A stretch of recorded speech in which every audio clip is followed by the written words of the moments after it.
Boa tarde, pessoal. Todo mundo com o fone amarelo aqui do painel. Bom, espero que tenham tido um bom almoço. E os que se juntaram conosco só agora à tarde, bem-vindos. Para quem não me conhece, eu sou o Christian, sou especialista técnico da AB Solar e estarei ajudando vocês aqui com o painel amarelo. Lembrando que cada painel tem um espaço de interação e basta que você capte a câmera com o QR Code do celular, que está na tela no verso da sua credencial, e abrir um painel para vocês preencherem um formulário de perguntas que será exibido no final do painel, para ler no debate. Dando início, então, eu chamo aqui como a moderadora do painel a Camila Ramos, a vice-presidente de investimento e hidrogênio verde da AB Solar, e também com 20 anos de experiência no setor de energia renovável, com foco em bioenergia, energia eólica, energia solar, fotovoltaica e hidrogênio verde, além da sua atuação na Cela. É vice-presidente de investimento em hidrogênio do Conselho de Administração da AB Solar, membro do Conselho da Brazilian Rare Earths, membro do Conselho da Infraestrutura da Fiesp Coinfra e é Finance Expert do Clean Energy Finance Solution Center do Departamento de Energia dos Estados Unidos e tem mestrado e bacharelado na London School of Economics e Political Sciences, LSE. Como segunda pessoa no painel, a gerente de operação do financiamento solar, Alice Vieira, tem 11 anos de experiência em operações e processos com foco em melhoria contínua no mercado financeiro, é graduada em administração com pós em gestão estratégica e liderança e destaca-se por sua sólida atuação na gestão de equipes e promovendo eficiência operacional e desenvolvimento de talentos e a implementação de soluções inovadoras que impulsionam os resultados. O nosso terceiro painelista, Rafael Gomes, é sócio do escritório da Alefosse Advogados. O Rafael é sócio da área de energia da Alefosse e acumula 25 anos de experiência em assuntos regulatórios, transacionais e contenciosos do setor de energia elétrica. Além disso, abrange a atuação no setor de geração, comercialização, transmissão e distribuição. Sua expertise inclui a estruturação de projetos no ACR e no ACL, geração distribuída, autoprodução, M&As e privatização. Iniciou sua carreira no grupo da Endesa, atuando como gerente jurídico regulatório também na CCE, e é membro da Comissão de Energia da OAB São Paulo e diretor do IBDE. Formado em Direito pela UFRJ, possui MBA em Direito Societário e especializações pela FGV, além de ser certificado pelo IBGC. O nosso próximo painelista, Marcelo Taloá. Marcelo é executivo e consultor especializado no setor de energia com mais de 40 anos de experiência no Brasil e no exterior. Formado em energia elétrica pela UCP, possui pós-graduação na Heineken Management College e no IMD, além de um programa de desenvolvimento de conselheiros na FDC. Atuou por 13 anos na Europa, no setor de óleo e gás, e desde 2011 tem se destacado no Brasil com cargos de liderança na Aker Solutions, Promon, Scatec Solar. Atualmente é Deputy CEO e CDO da SEC Brasil, focado em investimentos de energia renovável e infraestrutura. O nosso último painelista é o Jonas Becker, coordenador estadual da AB Solar no Ceará. O Jonas ele é graduado em Engenharia de Produção pela Universidade da Fortaleza e ao longo dos 14 anos tem se destacado no setor de energia. Atualmente ocupa a presidência da Câmara Setorial de Energia do Ceará e é coordenador, membro do Conselho Fiscal da AB Solar. Além de ser diretor financeiro do Sindicato das Indústrias de Energia e de Serviços do Setor Elétrico do Ceará, o Sindenergia, Becker também atua como diretor do Grupo Colibri Capital e fundador da Eco Soluções em Energia. Obrigado a todos pela participação. E agora eu passo a palavra a Camila Ramos para a primeira moderação. Lembrando aqui que a gente tem 15 minutos para cada um. Quer ficar aqui? Christian, obrigada. Boa tarde. Acho que não. Alô? Acho que agora foi. Agora foi. Obrigada. Tá. Trocar aqui. Vai, tô pronto. Obrigada. Enquanto isso, eu falo daqui, então. Aqui vocês me ouvem? Obrigada. Então, boa tarde a todos. É um prazer estar com vocês aqui no Encontro Nacional da AB Solar. Conforme foi apresentado, né, eu sou a Camila Ramos, eu sou conselheira aqui na AB Solar, né, voluntária, né, como muitos dos meus colegas conselheiros aqui na AB Solar, que atuam no setor solar fotovoltaico. E hoje estou comandando aqui, moderando, né, esse painel, que nós vamos falar sobre o quê? Nós vamos falar sobre como a inteligência artificial, né, um tema super novo e quente que está gerando demanda, os data centers, né, que vem junto com esse crescimento da inteligência artificial, e o hidrogênio verde vão impulsionar novas demandas por energia renovável aqui no Brasil. Então, são temas aí de a gente trazendo novas demandas a partir de inteligência artificial, data centers e hidrogênio verde. São temas que eu tenho trabalhado muito próxima na associação, né, inclusive a vice-presidência, onde eu sou conselheira aqui na AB Solar, é a que é responsável por todos os temas que a gente trata com os associados de hidrogênio verde, né? Mas lá na Cela, na consultoria onde eu trabalho, a gente tem trabalhado cada vez mais, não só com hidrogênio verde, mas também com data centers, que está tendo uma demanda aí por energia mais imediata. Tá, eu queria agradecer também os nossos panelistas que estão aqui hoje, né, que vão poder compartilhar um pouquinho também da visão deles sobre esses segmentos. Tá? Para começar o painel, eu queria falar um pouquinho sobre a AB Solar, né? Então, a gente representa e promove o setor solar fotovoltaico no país e no exterior, né? Mas também a gente atua em outras tecnologias, como armazenamento de energia elétrica, né, que é as baterias, que são muito complementares com a energia solar. E só para vocês saberem, né, gente, aqui no Brasil a gente está começando esse setor de armazenamento de energia, não é o tema do nosso painel aqui hoje, mas falando como a AB Solar, por que a AB Solar está atuando, né? As baterias, elas vêm no mundo sendo inseridas cada vez mais fortemente em parceria com as renováveis, especialmente com a fonte solar, né? Tem alguns países, por exemplo, como o Chile, vizinho nosso, onde a gente não faz mais praticamente projeto solar sem bateria. Né? Então, é uma tendência muito forte para a gente aqui no Brasil, que está chegando também. Tá? E também o tema de armazenamento de hidrogênio verde, a gente trata na associação, a gente tem um grupo de trabalho também específico para hidrogênio verde. Né? Então, convido a todos que quiserem saber mais sobre a associação, para falar comigo ou com qualquer outro membro aqui da equipe da AB Solar que está representado. Tem bastante gente aqui representando a associação hoje. Tá? Para começar, então, falando um pouquinho sobre o nosso painel, aqui dá para ouvir agora com esse microfone? Legal. Eu trouxe um gráfico da AB Solar para falar o pano de fundo de tudo que a gente vai estar falando, né? Histórico de crescimento da fonte solar fotovoltaica aqui no Brasil, né? E uma projeção que a gente já tem, né, que a AB Solar divulgou já hoje de manhã, mas eu estou trazendo novamente, de crescimento da fonte solar fotovoltaica, que é o pano de fundo que a gente vai falar hoje. Tá? Então, se vocês olharem aí no gráfico, a gente passa do ano de 2012, 8 megawatts instalados, né, o ano que a gente teve a publicação da Resolução Normativa 482, para 2024, a projeção da AB Solar, a gente ultrapassar os 51 gigawatts de capacidade instalada, né, fazendo o Brasil aí um dos 6 maiores países em capacidade instalada em energia solar no mundo. Né?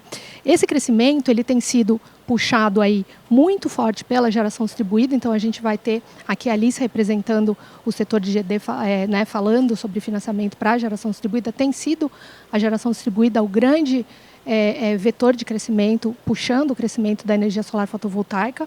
Né? Se vocês conseguem ver aí no gráfico de 2024, a GD representa 64% da capacidade instalada de energia solar no final de 2024. Né?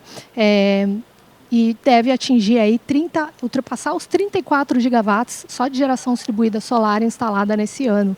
Né?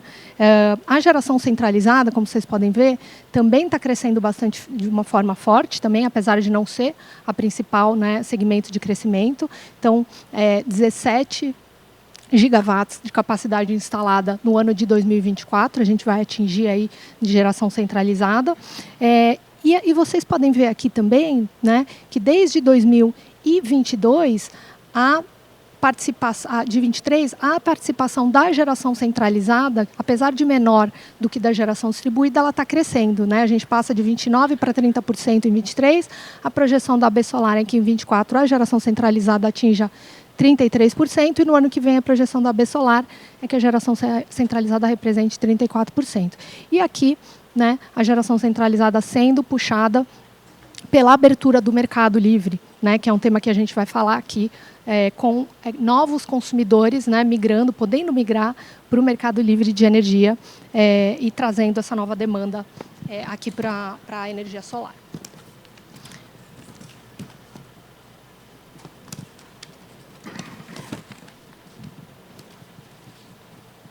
Outra coisa da geração centralizada que tem puxado o crescimento da energia solar centralizada tem sido a autoprodução de energia, que acho que é um tema que a gente também vai tratar aqui, porque é a ferramenta, é o modelo de negócio que tem viabilizado esse crescimento na geração centralizada, inclusive para os projetos de data centers, tá? E de hidrogênio verde, em sua grande maioria, na modalidade, né, no modelo de negócio de autoprodução de energia. Tá? E falando de projeção, então, a última coisa que eu queria mostrar aqui para vocês nesse gráfico, né, mostrando a projeção da AB Solar aqui, a gente atingindo 64 gigawatts de capacidade instalada no final do ano que vem, né, um crescimento aí bem relevante de 13 gigawatts de capacidade instalada no ano de 2025. Quer dizer, o ano de 2024 vai ser o nosso recorde em capacidade instalada anual de energia solar, né, com crescimento de 14 gigawatts. O ano de 2025, a AB Solar projeta que seja o segundo principal ano em capacidade instalada, com 13 gigawatts, muito próximo dos 14 gigawatts instalados no ano de 2024. Quer dizer, a gente vai continuar tendo um ano aí, no próximo ano, um ano muito forte em termos de crescimento. Tá? Agora eu vou puxar para o tema, os temas que a gente vai falar mais profundamente no nosso painel, né? Inteligência artificial, data centers e hidrogênio, né? Esses são setores super importantes que vão puxar grande parte da demanda, do crescimento no curto, no médio e no longo prazo para a fonte solar fotovoltaica. Tá? Começando com inteligência artificial e data centers, eu vou fazer algumas provocações aqui na minha moderação nos meus últimos minutos, e depois a gente vai entrar em mais detalhe com os nossos palestrantes aqui. Tá? Mas por que a demanda de data centers está crescendo e a gente está ouvindo tanto sobre isso nos últimos anos? Últimos 2 anos, todo mundo começou a usar, né? Faz quanto tempo vocês começaram, né, a usar o ChatGPT? No último ano, nos últimos 2 anos. Esse é o tipo de ferramenta de inteligência artificial que faz a demanda de energia por data centers crescer tanto. Tá? Uma anedota, um número que todo mundo ouve bastante, né? Estava conversando ontem com o Rafa, que a gente estava num evento também juntos, num outro painel. Uma busca que você fizer no ChatGPT, similar a uma busca que você faz no Google, ela vai consumir por volta de 10 vezes mais energia. Tá? E a gente utilizando cada vez mais inteligência artificial, esse crescimento de demanda por energia elétrica pela inteligência artificial, ela vai continuar crescendo bastante. Tá? As projeções no mundo é que essa demanda ela passe por volta de 460 terawatt-hora ano, tá? Em 2022, para mais de 1.000 terawatt-horas ano em 2027. É um período super curto. Em 5 anos, vai mais do que dobrar a demanda de energia elétrica no mundo por data centers. A gente está falando do consumo equivalente a um país como a Alemanha, só para esse segmento crescendo no mundo. Tá bom? E a gente tem aqui no Brasil uma grande oportunidade. Tá? No Brasil, a demanda por data centers também está crescendo bastante. Né? Hoje a gente tem por volta de 560 megawatts instalados, tá, de energia para data centers, mas se a gente pensar também no consumo de energia para refrigeração em data centers, a gente está falando aí de 800 megawatts instalados, mas a gente tem bastante coisa em termos de projetos em instalação. Tá? Essa demanda, eu estava lendo uma pesquisa de uma gestora americana de investimentos em imobiliários, né, porque data centers acaba ficando dentro do setor de imobiliário, né, porque é real estate, né, tem terrenos muito grandes. E eles fizeram uma pesquisa aqui no Brasil e a perspectiva é que nos próximos anos 1,7 gigawatts de capacidade instalada de energia sendo demandada para novos data centers aqui no Brasil. Tá? Para atender a demanda de energia para dados aqui no Brasil. E na Cela, na empresa que eu trabalho, a gente fez uma pesquisa no mês passado, super recente, de PPAs, né, contratos de compra e venda de energia eólica e solar para data centers, e a gente conseguiu mapear 11 PPAs de longo prazo assinados nos últimos 2 anos entre data centers e geradores de energia solar e eólica no longo prazo, equivalente a 330 megawatt médios. É uma demanda bem relevante, então tudo isso é projeto hoje já em construção, contratos de compra e venda de energia já assinados. Tá?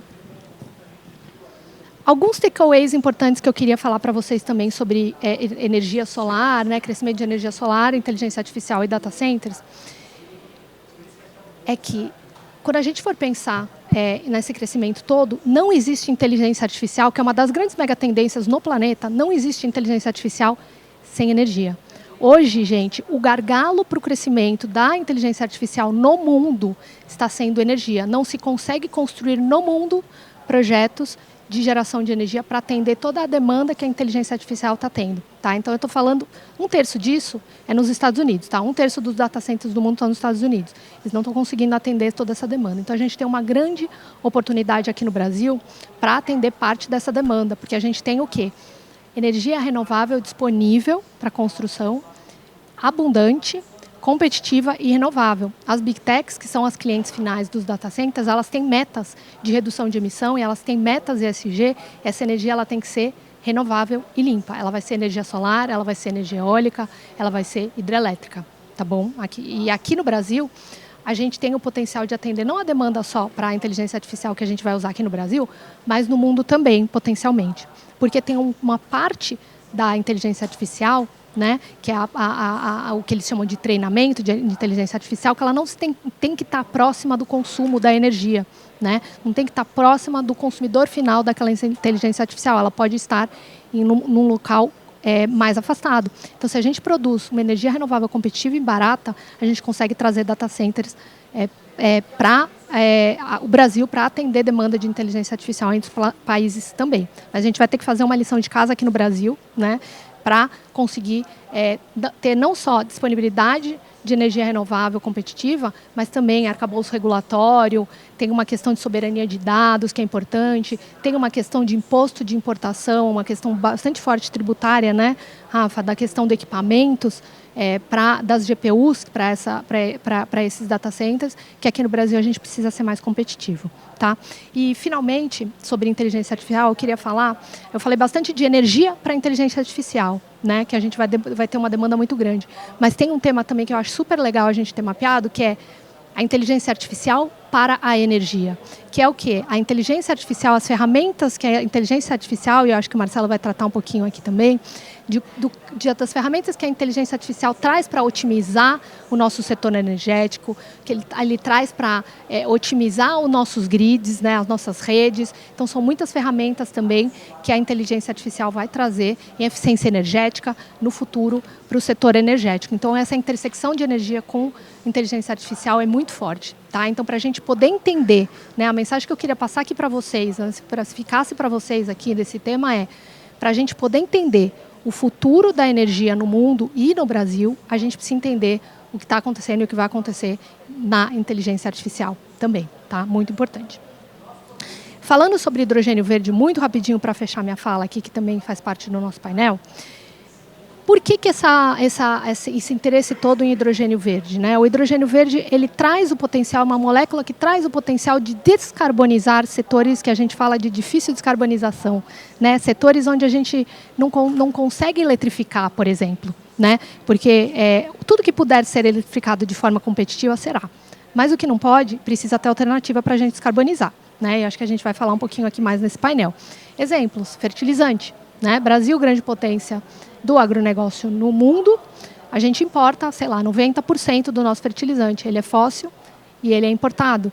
A gente traz ele da Rússia, a gente traz ele de navio, a gente coloca ele em caminhões, não é eficiente, tem um custo logístico muito forte, além das emissões. Então, a gente tem uma possibilidade, aí, um potencial, e a gente vai produzir hidrogênio aqui no Brasil para fazer fertilizante para consumo aqui no Brasil, por exemplo. Né? A gente também vai ter demanda de hidrogênio para outros usos, né? Para fazer aço verde, né? Para fazer na siderurgia, para fazer SAF, né? Combustível avançado de aviação. Em refinarias também tem usos já até competitivos em alguns usos. Então, são muitos esses usos aí, os potenciais do hidrogênio. E esse hidrogênio ele vai ser feito como? Ele vai ser feito a partir de fontes renováveis, de fontes eólicas, fonte solar, hidrelétricas, porque esse hidrogênio ele tem que trazer redução de emissão. Tá? Então, essa é a conexão aqui com o nosso tema. E essa demanda vai ser bastante grande. Tá? As projeções ainda são difíceis de fazer, né? Porque é um mercado que está ainda sendo criado. A gente teve a aprovação do marco legal, né? A criação do marco legal para o hidrogênio de baixo carbono, de baixa emissão aqui no Brasil, já que foi um super passo importante esse ano. A gente teve também, a gente está no meio de uma consulta pública aí para o REHIDRO, né? que é o REID, né? do hidrogênio, um programa de incentivo. Então, a gente já tem, né, 79 projetos já anunciados aqui no Brasil, 13 deles no programa de P&D aí da ANEEL aprovados, investimentos de 2,8 bilhões de reais aprovados, parte disso vai ser financiado pelo setor, né, de P&D e parte vai ser pelas entidades privadas. Então, aí uma demanda interessante. Tá? Então, eu trouxe aqui algumas provocações do nosso tema, tá? Do nosso painel, e agora eu vou convidar os nossos palestrantes para debaterem. Eu vou deixar os slides aqui para vocês, né, com esse gráfico da Bessolar, os eventos de 2025 da Bessolar também, para quem quiser saber mais. Tá? O canal da Bessolar no WhatsApp, para quem quiser estar participando aí dos debates relevantes do setor também. Tem o QR Code aí, só tirar uma fotinho, você consegue receber as últimas notícias do setor relevantes no seu WhatsApp. Tá? E aqui mais informações, se você quiser saber mais, para se tornar um associado na Bessolar e ter acesso às informações, às análises e o trabalho que a associação faz. Tá bom? Então, vou convidar agora o nosso primeiro palestrante aqui, o Marcelo Taluá, para falar com a gente, um pouquinho sobre o tema. Alô, alô. Boa tarde, pessoal. Vamos esperar a apresentação aparecer. A Bessolar me pediu para falar de tecnologia. Tá? E qual é o papel da tecnologia nesse processo de transformação todo que a gente está tendo. Aí eu escolhi pegar um contexto, assim, vamos começar com o tema descarbonização e chegar como é que isso chega na energia renovável, como é que isso chega em AI e entre outras coisas. Eu preciso fazer um compliance aqui, fazer um slide sobre... Aperta aqui. Um slide sobre a empresa. Eu trabalho na Energy China. A Energy China hoje é a segunda maior empresa de engenharia do mundo. Nós temos 120 mil pessoas fora da China, mais de 400 projetos no momento em construção. Já construímos mais de 1.000 hidrelétricas, 180 térmicas.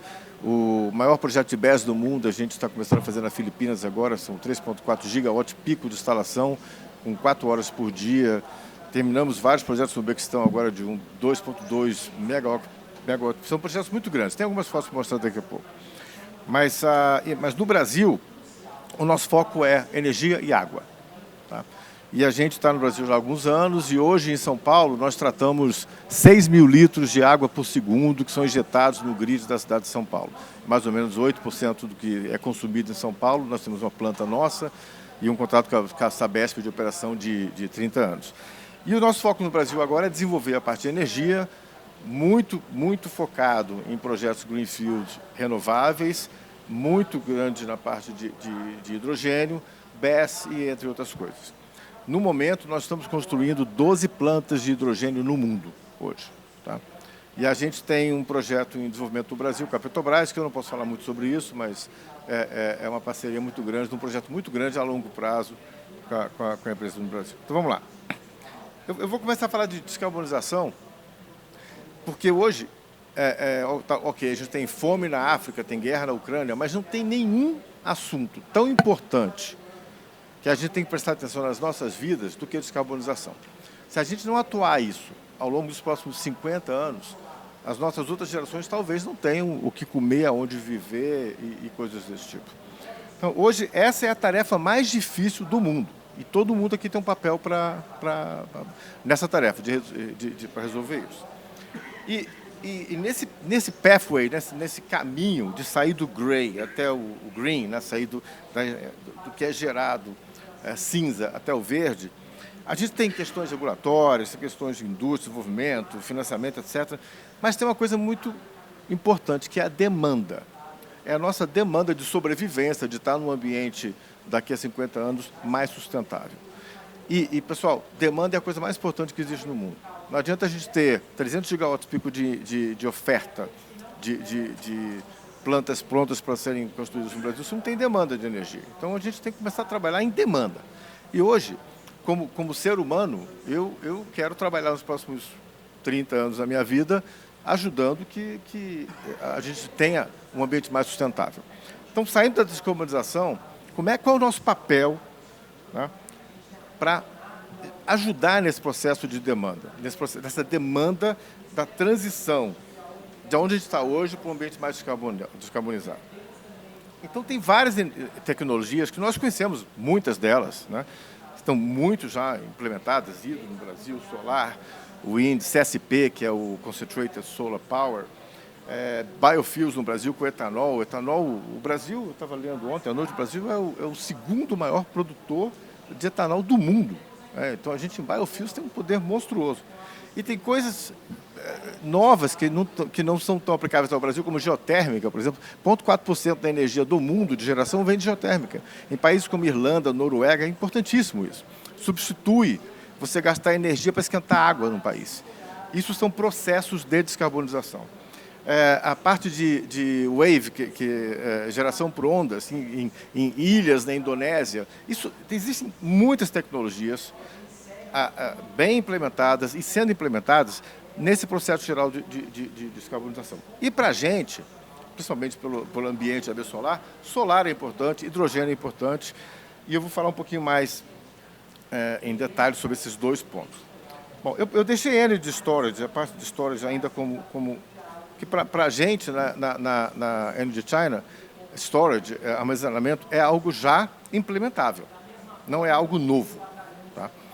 A questão é você escalar isso mundo afora, e principalmente escalar de forma híbrida. A gente enxerga como uso híbrido do armazenamento sendo muito importante. E várias formas de armazenamento. Vou mostrar uma foto para vocês. Armazenamento não quer dizer só bateria. Você pode construir um reservatório do lado de uma hidrelétrica para guardar água. Você pode usar ar comprimido em cavernas para você comprimir o ar e de noite você passar ele para uma turbina e gerar energia a partir disso. Então, tem várias formas de gestão e de geração que a gente pode trabalhar.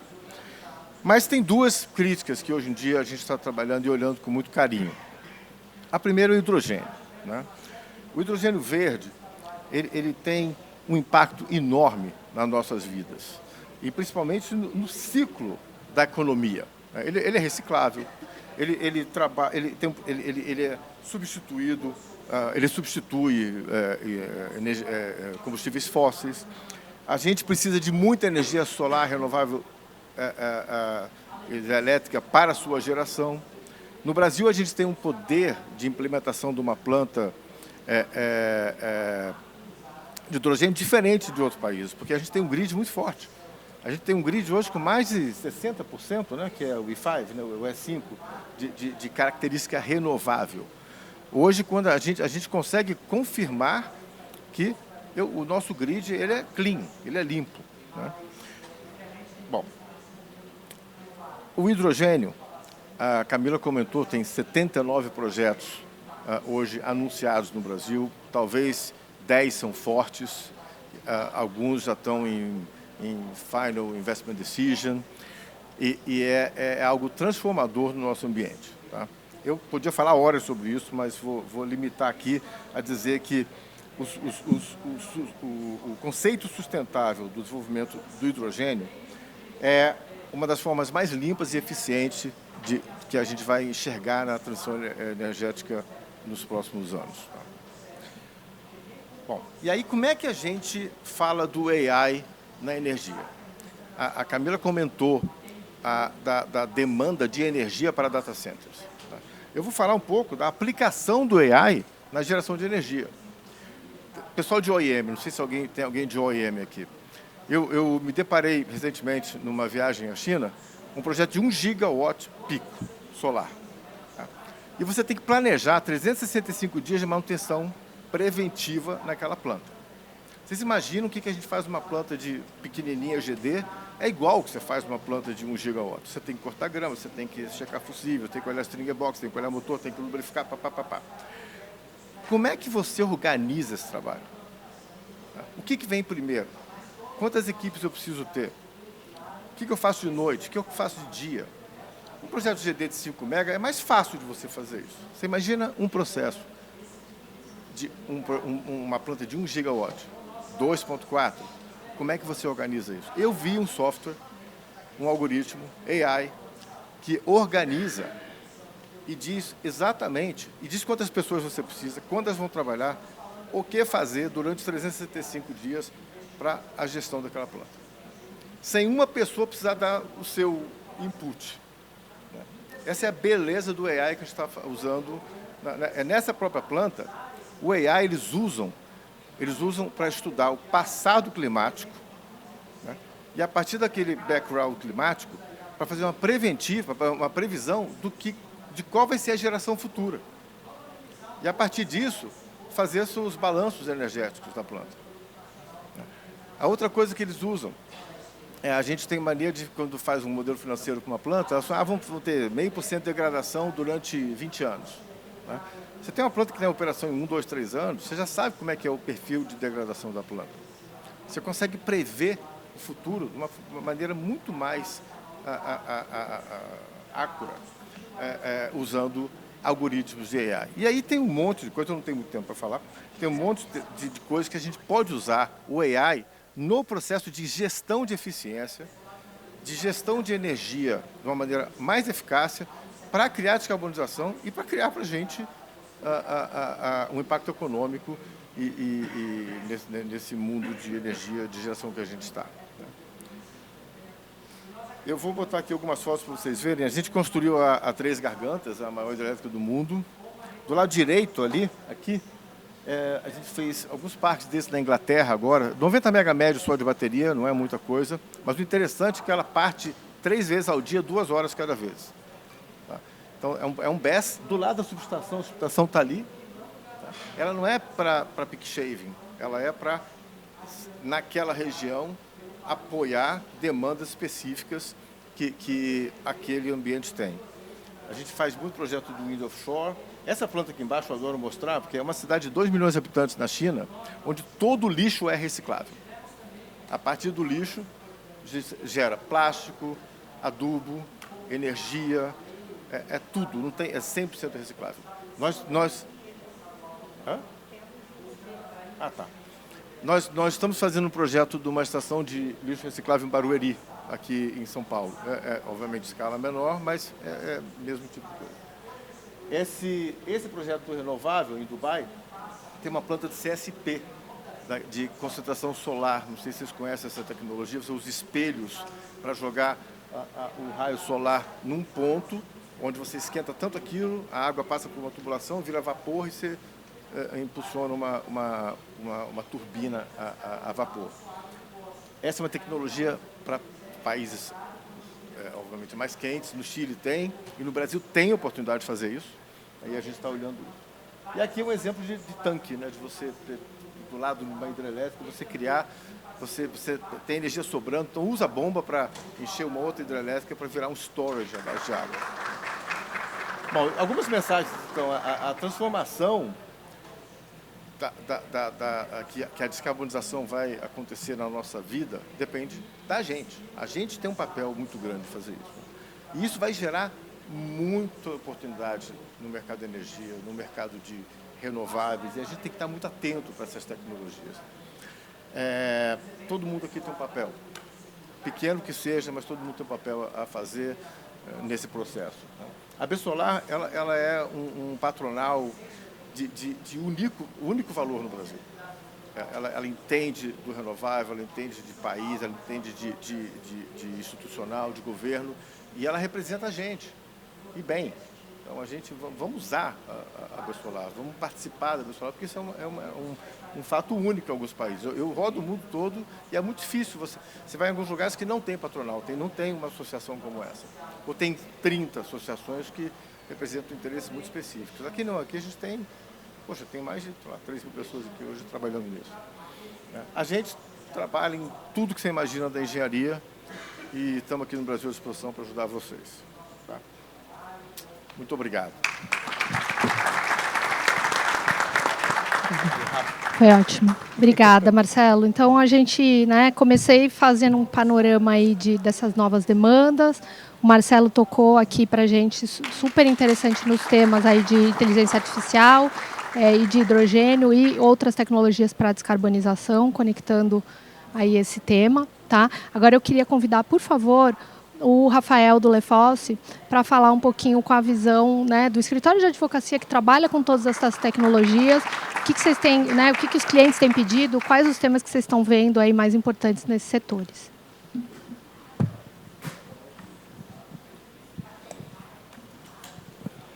Eu tenho que ajustar aqui, porque o Marcelo é um pouquinho mais alto só que eu, né? Bom, gente, primeiramente, obrigado, boa tarde a todos, obrigado a Camila e a Absolar pelo gentil convite, é um prazer estar aqui com vocês.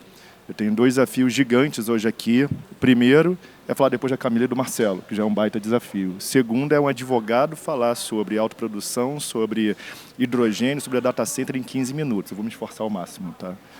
Então, gente, para a gente começar a falar aqui sobre data center, hidrogênio, setor de energia, o que eu vou trazer para vocês aqui é o que de mais novo a gente tem visto, de projetos dentro do escritório, que a gente tem visto no mercado, em relação a como é que esses consumidores, esses empresários têm buscado o setor de energia. Para entender isso, a gente tem que entender um pouco o contexto. Por quê? Porque é muito fácil a gente falar que o Brasil tem hoje uma potência instalada, que a gente tem energia sobrando para atender esses consumidores. Só que não é só a energia que eles querem, energia é o número 1. Tem 3 fatores. O segundo é o perfil de carga. Por quê? O perfil de carga de uma planta de hidrogênio é totalmente diferente do data center. E qual tipo de data center? Já falando de data center de processamento de dados, que precisa de energia 24/7. Já falando de data center de AI. Já falando de data center de criptomoeda. O data center de criptomoeda, quando ele busca o escritório, ele fala o seguinte: eu não quero gerar o tempo todo, eu preciso gerar de acordo com a cotação da moeda. Eu posso ficar de backup. Quando você tiver uma energia baixa, eu vou precisar da energia para gerar. Por quê? Porque o ambiente dele, o tipo de negócio dele é totalmente diferente de outros data centers de AI e de processamento. Considerando isso, tem o terceiro fator que é o mais importante, que é preço. E aí, quando a gente fala de preço... E quando a gente fala de preço, obviamente, hoje a gente parte para projetos de geração centralizada de autoprodução. E aí, só para dar um contexto para vocês, o que é autoprodução? Porque todo mundo fala, autoprodução, ela nasceu há 4, 5 anos atrás? Não. A autoprodução existe no Brasil desde 96. Tem um decreto de 2003, artigo 2º. A gente tem autoprodução por equiparação desde 2007, artigo 27 da Lei 11.488. Então, a autoprodução é antiga. Só que, com o aumento dos encargos, com o aumento da pressão tarifária, cada vez mais os consumidores estão se vendo com uma necessidade de buscar uma solução ainda mais competitiva do ambiente de contratação livre. Ou seja, não é mais suficiente eu ir para aderir à CCE, conseguir comprar energia no PPA bilateral com o gerador, com o comercializador. Eu preciso conseguir alguma forma de escapar daquele hoje 4 encargos que hoje é o terror de qualquer consumidor no Brasil, que é o PROINFA, CDE, encargo de energia de reserva e encargo de sistema. E alguns consumidores hoje estão tendo uma redução de preço de energia na ordem de R$ 117/MWh. Esse é um caso concreto de cliente nosso. Isso é brutal. Tem cliente que, dependendo do perfil de carga, a localidade, vai para coisa de R$ 60, R$ 55, mas tem consumidores hoje no Brasil que reduzem o preço de energia em R$ 117/MWh. Então, isso é a diferença entre competitividade, a diferença entre o consumidor, o data center, a planta de hidrogênio, querer vir para o Brasil ou não. E aí, quando você fala dessa vinda para o Brasil, tem umas peculiaridades que são interessantes. Por quê? Primeiro, a gente tem que analisar um estudo que a ANEEL fez muito recentemente numa CP23, que diz que a vinda de data center dessas plantas de hidrogênio vão aumentar a conexão na rede de transmissão em 433% até 2037. Isso aí é um outro Brasil. Então, quando a gente fala em planta de hidrogênio, em planta de data center, e uma redução, que eu estou falando para vocês, na ordem de R$100 o megawatt-hora, o que essas plantas vão buscar aqui, obviamente, é conseguir maximizar ao máximo e conseguir geradores que consigam atender eles. E por que a gente está olhando agora novos projetos, ainda mais inovadores de autoprodução para atender? Porque, além de tudo, eles têm uma questão de flexibilidade em relação à localização. Isso ajuda muito. Então, vamos conectar agora. Eles precisam de energia, sobrando o Brasil tem. Eles precisam de flexibilidade em relação ao perfil de energia, precisam de preço. E eles têm flexibilidade em relação à localidade. E o que o Brasil tem hoje? Quem está acompanhando o Brasil no dia a dia ali de megawatt, canal energia, todas as mídias específicas do setor? Curtailment, ou seja, estamos com um problema hoje de, principalmente, transmissão para conseguir trazer energia do Nordeste para o Sudeste. Como é que você consegue conectar esses pontos e trazer o objetivo de trazer esse investidor e atender um gerador hoje que está sofrendo no sul da Bahia, no Ceará, Piauí, Rio Grande do Norte, com curtailment na ordem de 50%, 67%? Eu posso pegar o data center e fazer uma autoprodução inside fence. Algo que não se fala no Brasil há muito tempo, até pelo perfil, você não vai pegar uma indústria química e mudá-la de lugar para ficar junto de uma usina eólica. Você não vai pegar aqui uma usina de ferro liga, tirar ela de Minas para poder levar para o Nordeste. Mas você pode sim pegar um data center que está chegando no Brasil hoje e já fazer um projeto concatenado com uma usina solar, com uma usina eólica. E aí você tem uma série de desafios. Não é que seja fácil, mas é viável.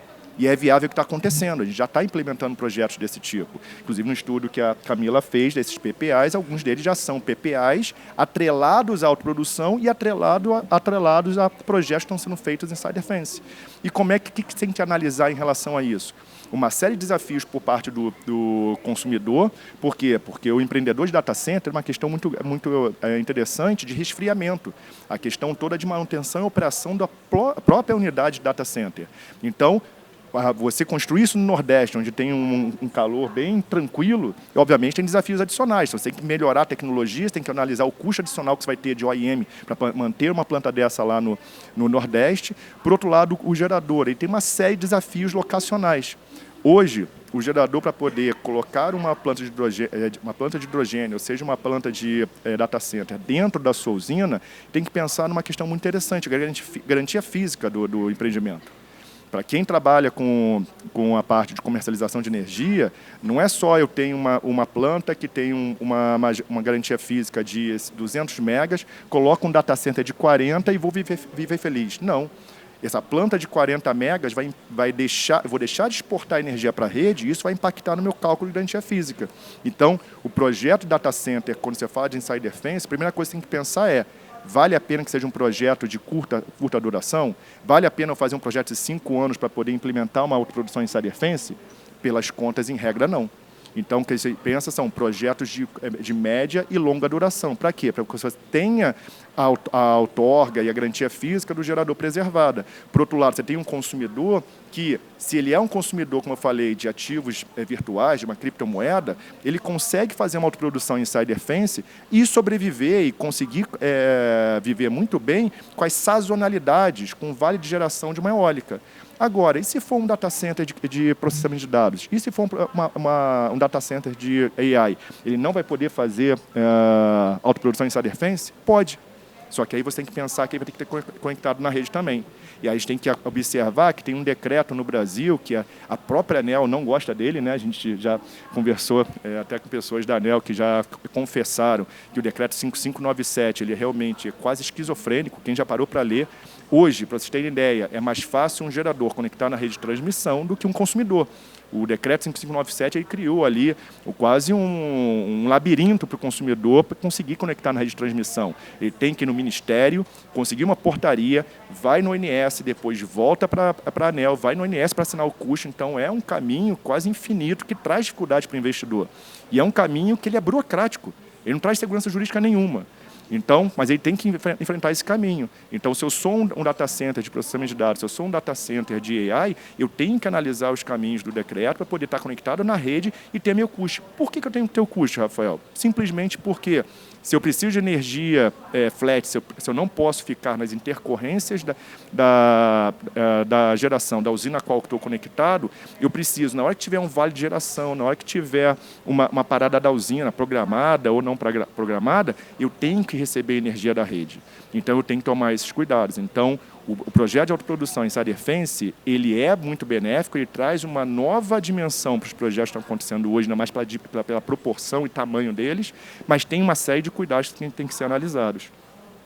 E, trazendo aqui para vocês, como nada que é tão complicado que não possa piorar mais um pouquinho, a gente tem também o empreendedor de data center que não quer nem estar no Brasil. E aí muita gente me olha espantado, peraí, mas se ele não quer estar no Brasil, como é que consumir energia no Brasil? É possível. E o que a gente tem feito nesses casos? Tem muitos empreendedores de data center que eles não querem estar alocados, abrir uma pessoa jurídica, abrir uma sede, abrir uma filial aqui no Brasil. Mas ele tem como fazer uma parceria com o gerador para quê? Para conseguir consumir energia. E como é que isso acontece? É toda uma estruturação jurídica, regulatória, tributária e comercial que você tem que fazer para quê?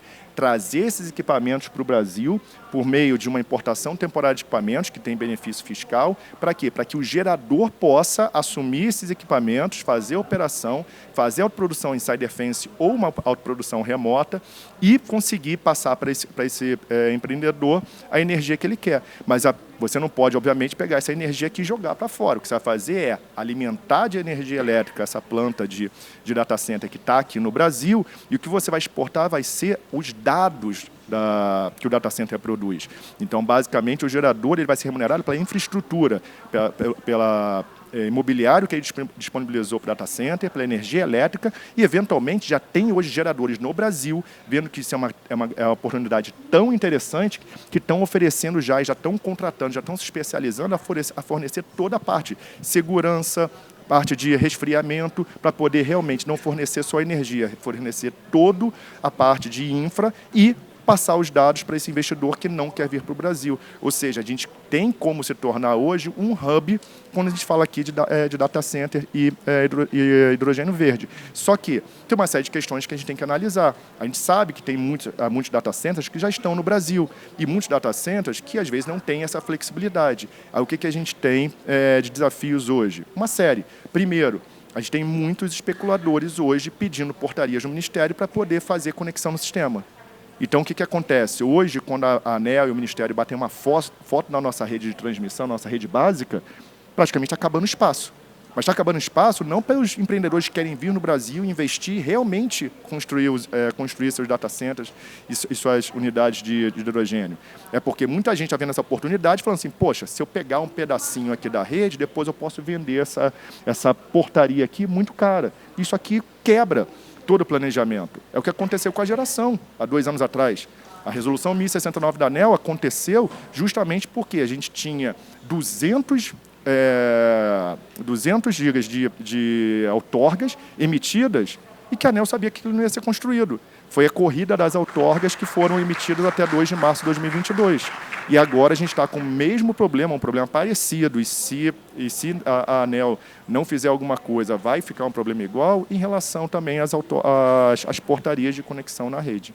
Bom, gente, eu deixei para o final aqui, só para passar para vocês, porque eu fiquei com medo de não dar tempo de fazer esse overview, só para passar também aqui um pouquinho sobre o escritório, o que a gente tem feito sobre a autoprodução. Hoje, dentro dessa experiência, não só com data center, mas com outros tipos de consumidores, já está mais com 2.800 megas de projetos estruturados. Esses projetos aqui, só para vocês terem noção do quanto o data center está mudando. Esses projetos aqui, eles contam desde o primeiro projeto no Brasil que foi feito, que foi um projeto que a gente fez do Avale Casa dos Ventos, projeto 2016, primeiro projeto no Brasil de equiparação, e a gente conseguiu aqui, em 9 anos, 2.800. Hoje, olhando também os data centers que estão sendo negociados e as plantas de hidrogênio, hoje a gente está com 4,5 gigas em negociação. Então, olha como é que a vinda desse consumidor para o Brasil, ele gera negócio, ele muda o patamar de projetos que a gente está falando. Mas, para isso, a gente precisa de uma regulação que ela seja estável, a gente precisa acabar com essa corrida às portarias de conexão na rede, a gente precisa resolver o problema do curtailment, que hoje está judicializado, e ninguém quer fazer um projeto no Brasil confiando em liminar, a gente quer fazer um projeto no Brasil que tenha segurança jurídica, e a gente precisa também ter a questão da nossa expansão da transmissão, transmissão. A gente não pode ficar dependendo de leilões a cada 4, 5 anos para poder a gente ter uma previsibilidade de que a gente vai resolver aqui os gargalos de transmissão. Bom, Camila, queria te agradecer aos meus colegas panelistas. Obrigado a todos. Obrigada, Rafa. Um luxo, né, para todos nós que estamos aqui, né, ouvir de você que participa de tanta estruturação de autoprodução e também, né, de data centers aqui no Brasil.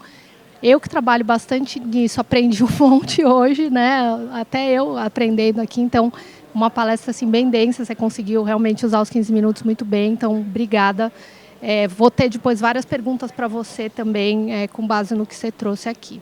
Agora eu queria, por favor, convidar o Jonas Becker para falar para a gente também sobre perspectivas futuras de data center e hidrogênio verde na região Nordeste. Boa tarde a todos. Vai ser difícil, viu, falar alguma novidade depois dessa turma que falou, mas eu acredito que eu tenho propriedade para falar pela ótica muito do Nordeste, né? Vendo que o berço das energias renováveis, né, começou lá no Ceará, as primeiras usinas eólicas, as primeiras usinas de energia solar. Lá na época do Eike Batista fez uma usina de 0,5 mega, e depois a eólica, a planta da Prainha também foi um marco no desenvolvimento da energia renovável no Brasil. E também com o nosso amigo Marcelo, eu também tenho um chapéu que eu tenho muito orgulho da Besolar, que é uma instituição muito séria, que eu me associei muito cedo, pelo compromisso técnico que ela tem, de sempre estar publicando informações de altíssima relevância. Então, obrigado, Ronaldo, Rodrigo, pelo convite. É um prazer estar falando para esse público. E também tenho o chapéu de diretor de estratégia da Colibri Capital. A Colibri Capital é uma holding que trabalha na área de energia, agronegócio e urbanismo. Eu cuido de toda a área de estratégia do Grupo Colibri Capital, que é um grupo oriundo do Grupo Edson Queiroz, que é um grupo nacional, que talvez quem não conheça aqui em São Paulo, é dono daquela água Minalba.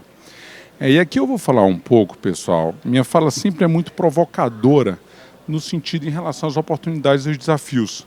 Vou seguir muito um pouco da apresentação que a Besolar fez para mim, mas muito no intuito da minha visão de empreendedor, que comecei nesse setor em 2010, que vendi uma empresa em 2020 e hoje sigo como executivo do grupo que adquiriu uma empresa. Camila, desculpa se eu passar por aqui, viu? Você vai me desculpar. É que eu não consigo ficar falando sem movimentar, pessoal. Então, deixa eu começar aqui. Uma das coisas que eu mais acredito, que os colegas falaram, que é a relação à descarbonização, relacionada a uma tecnologia para descarbonizar. Eu estava vendo uma palestra de uma pesquisadora do INPE, recentemente, que ela falou: se a gente quer resolver a questão da descarbonização do Brasil, eu preciso falar de replantio de novas florestas, em áreas degradadas. Ela é muito otimista com o replantio de novas florestas, né, pegar áreas degradadas pelo agro, pela agricultura, pelo plantio de animais, pela criação de animais, mas só que ela esqueceu de comentar como a Amazônia ela depende do diesel. E um dos pontos que hoje a nossa tarefa de energia é tão cara é o incentivo que tem ao óleo diesel que fornece para a Amazônia. O governo está olhando isso, mas isso é uma excelente oportunidade que é atendimento do BES, do Sistema Nacional da Amazônia de Energia, através de armazenamento de energia, e sempre com energia solar. Você vê o mundo. A energia eólica é uma companheira da energia solar, mas como a energia solar se molda na sua aplicação, ela lidera. E a gente do setor de energia solar não precisa ter receio de falar isso. A energia solar lidera, e lidera por uma condição técnica de aplicação dela, que é muito mais moldável, né, a sua aplicação. Olha a quantidade, a gente está falando de mais de 200 localidades, a gente está falando de quase 1 giga de potência instalada de geradores a diesel no norte do país, que vai próximo ano receber a COP30. Foi recentemente lançado a última portaria do leilão de sistemas isolados. Ainda não saiu o leilão, e advogados, por favor, me corrijam, mas eu acredito que não saiu o edital pela ANEEL do leilão de sistemas isolados, que prevê 20% de... Saiu, Mariana? Olha aí, a Mariana me corrigiu, já saiu, aqui é ao vivo. já saiu a portaria que rege, né, as regras do sistema isolado para descarbonizar a Amazônia, que garante uma reserva de mercado de 20% para fontes renováveis, que vai ser aplicado lá, que no final, a Mariana, de todo esse panorama aqui de sistemas isolados de gerador a diesel, apenas provavelmente 120 megas vão ser leiloados. Ainda é muito pouco. Outro ponto. Isso aqui eu peguei eu fui convidado recentemente para participar do CONIBEM, que é o Congresso Ibero-Brasileiro de Energia Renovável em Portugal. E a EPE, na pessoa do Thiago, que é o diretor de estudos, o pessoal está me escutando, então isso aqui dá uma agonia. Ele apresentou esse gráfico. O Thiago é o diretor de estudos da EPE. Ele coloca essa matriz, 24, 29 e 34. Olha o quanto a nossa matriz energética não é descarbonizada. Se você olhar o preto, eu botei de propósito, ele sai de 35 para 31, mas o gás vai de 11 para 18. E a energia renovável cai 4% na nossa matriz energética. Então o Brasil, por mais que ele tenha sido extremamente agressivo na COP agora de Baku em 2029, que ele colocou 67% da sua meta de descarbonização com base de 2005, esse gráfico da EPE não reflete os interesses do governo em descarbonizar a nossa matriz elétrica. Tem como você descarbonizar de outras formas, mas, como a própria Camila falou muito bem, pelo fato também do hidrogênio, descarbonizar a matriz energética brasileira é uma das formas mais impactantes. Tanto que no PDE do carbono, no PL do carbono, a agricultura, o agronegócio não entrou. Entrou o aço, entrou o cimento, entrou o setor elétrico, mas o agro não entrou. Então, esse gráfico da EPE não traduz a visão do governo que foi apresentada em Baku.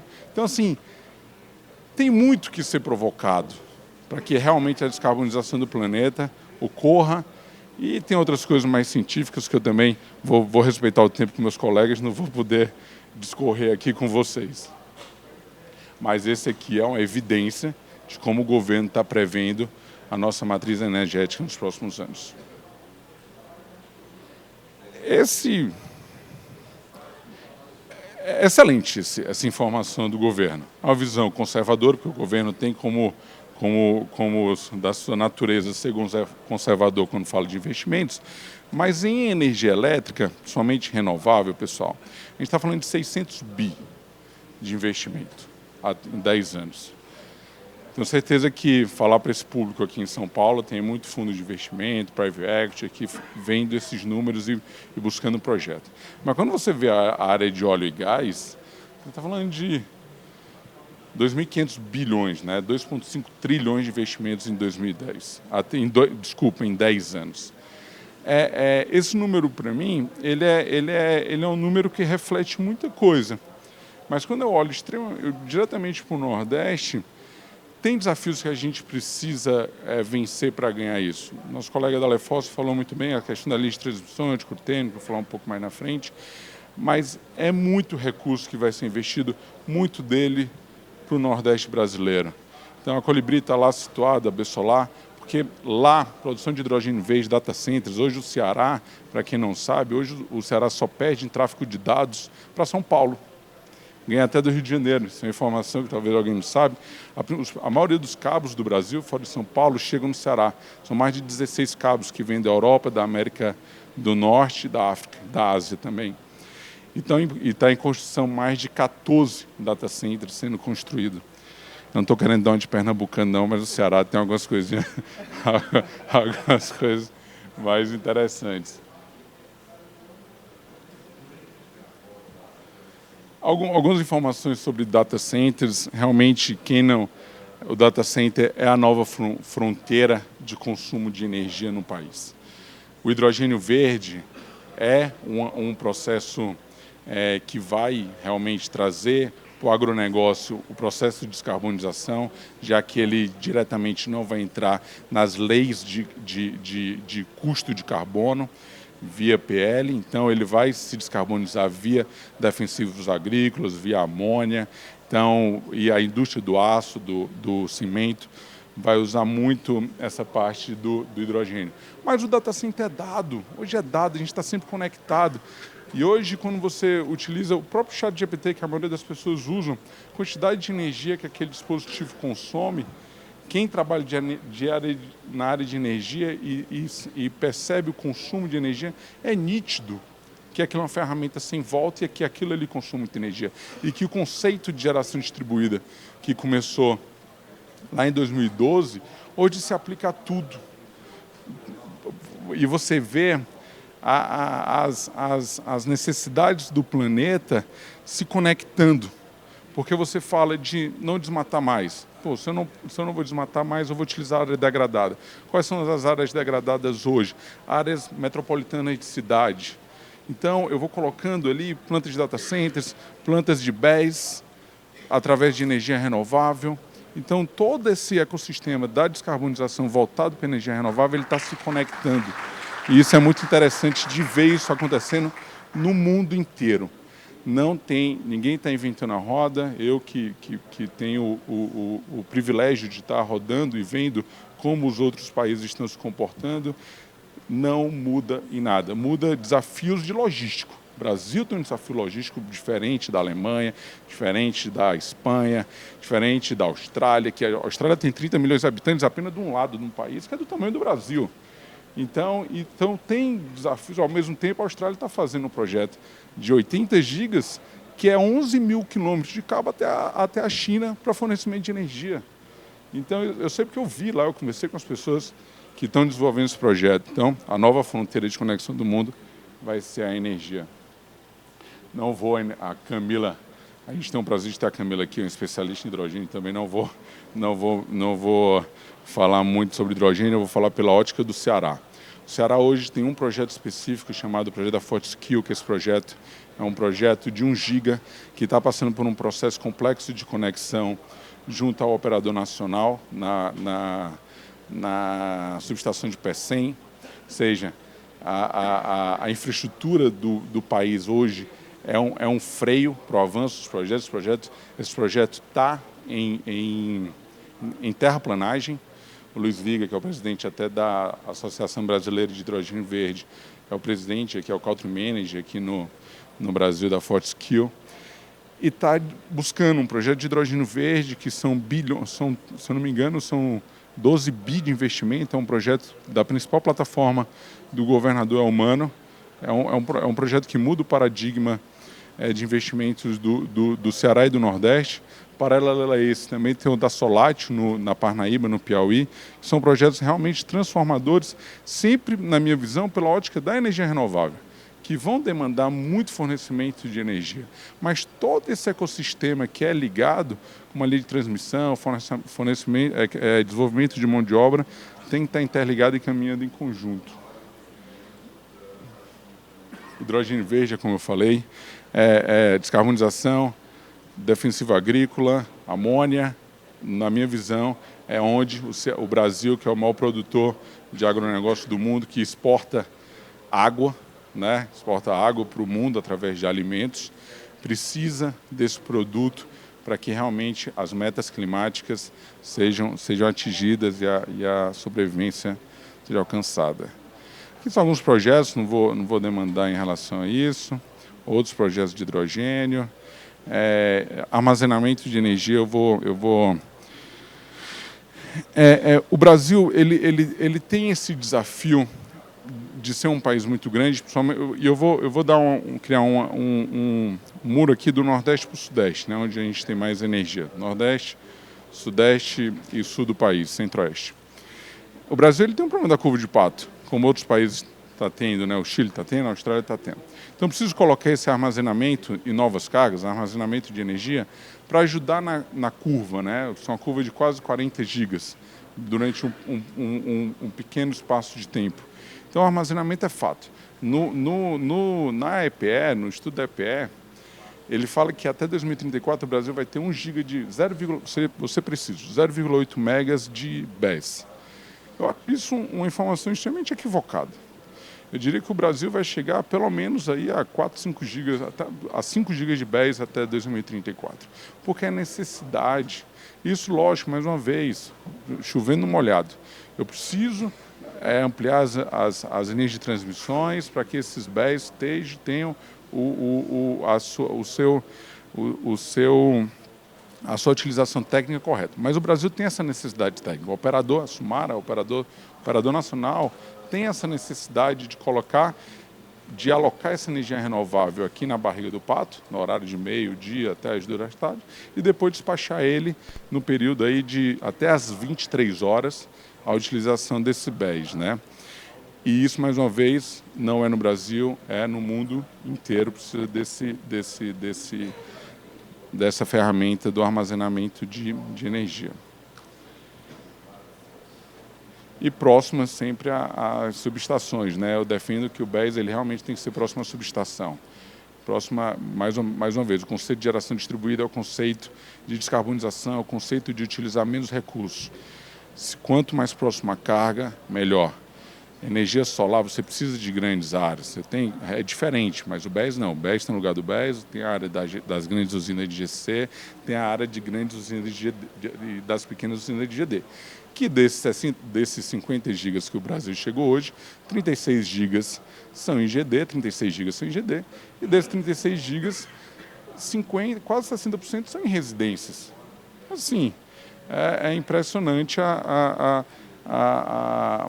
o crescimento da GD, mas ao mesmo tempo ela ainda é muito pouca, porque, mais uma vez, falando especificamente do Ceará, o Ceará tem 111 mil usinas, especificamente, no universo de 4,5 milhões de consumidores de energia. Falando de 2 e poucos % geram sua própria energia. Então, ainda é um mercado que precisa se melhorar, mas ainda vai crescer bastante.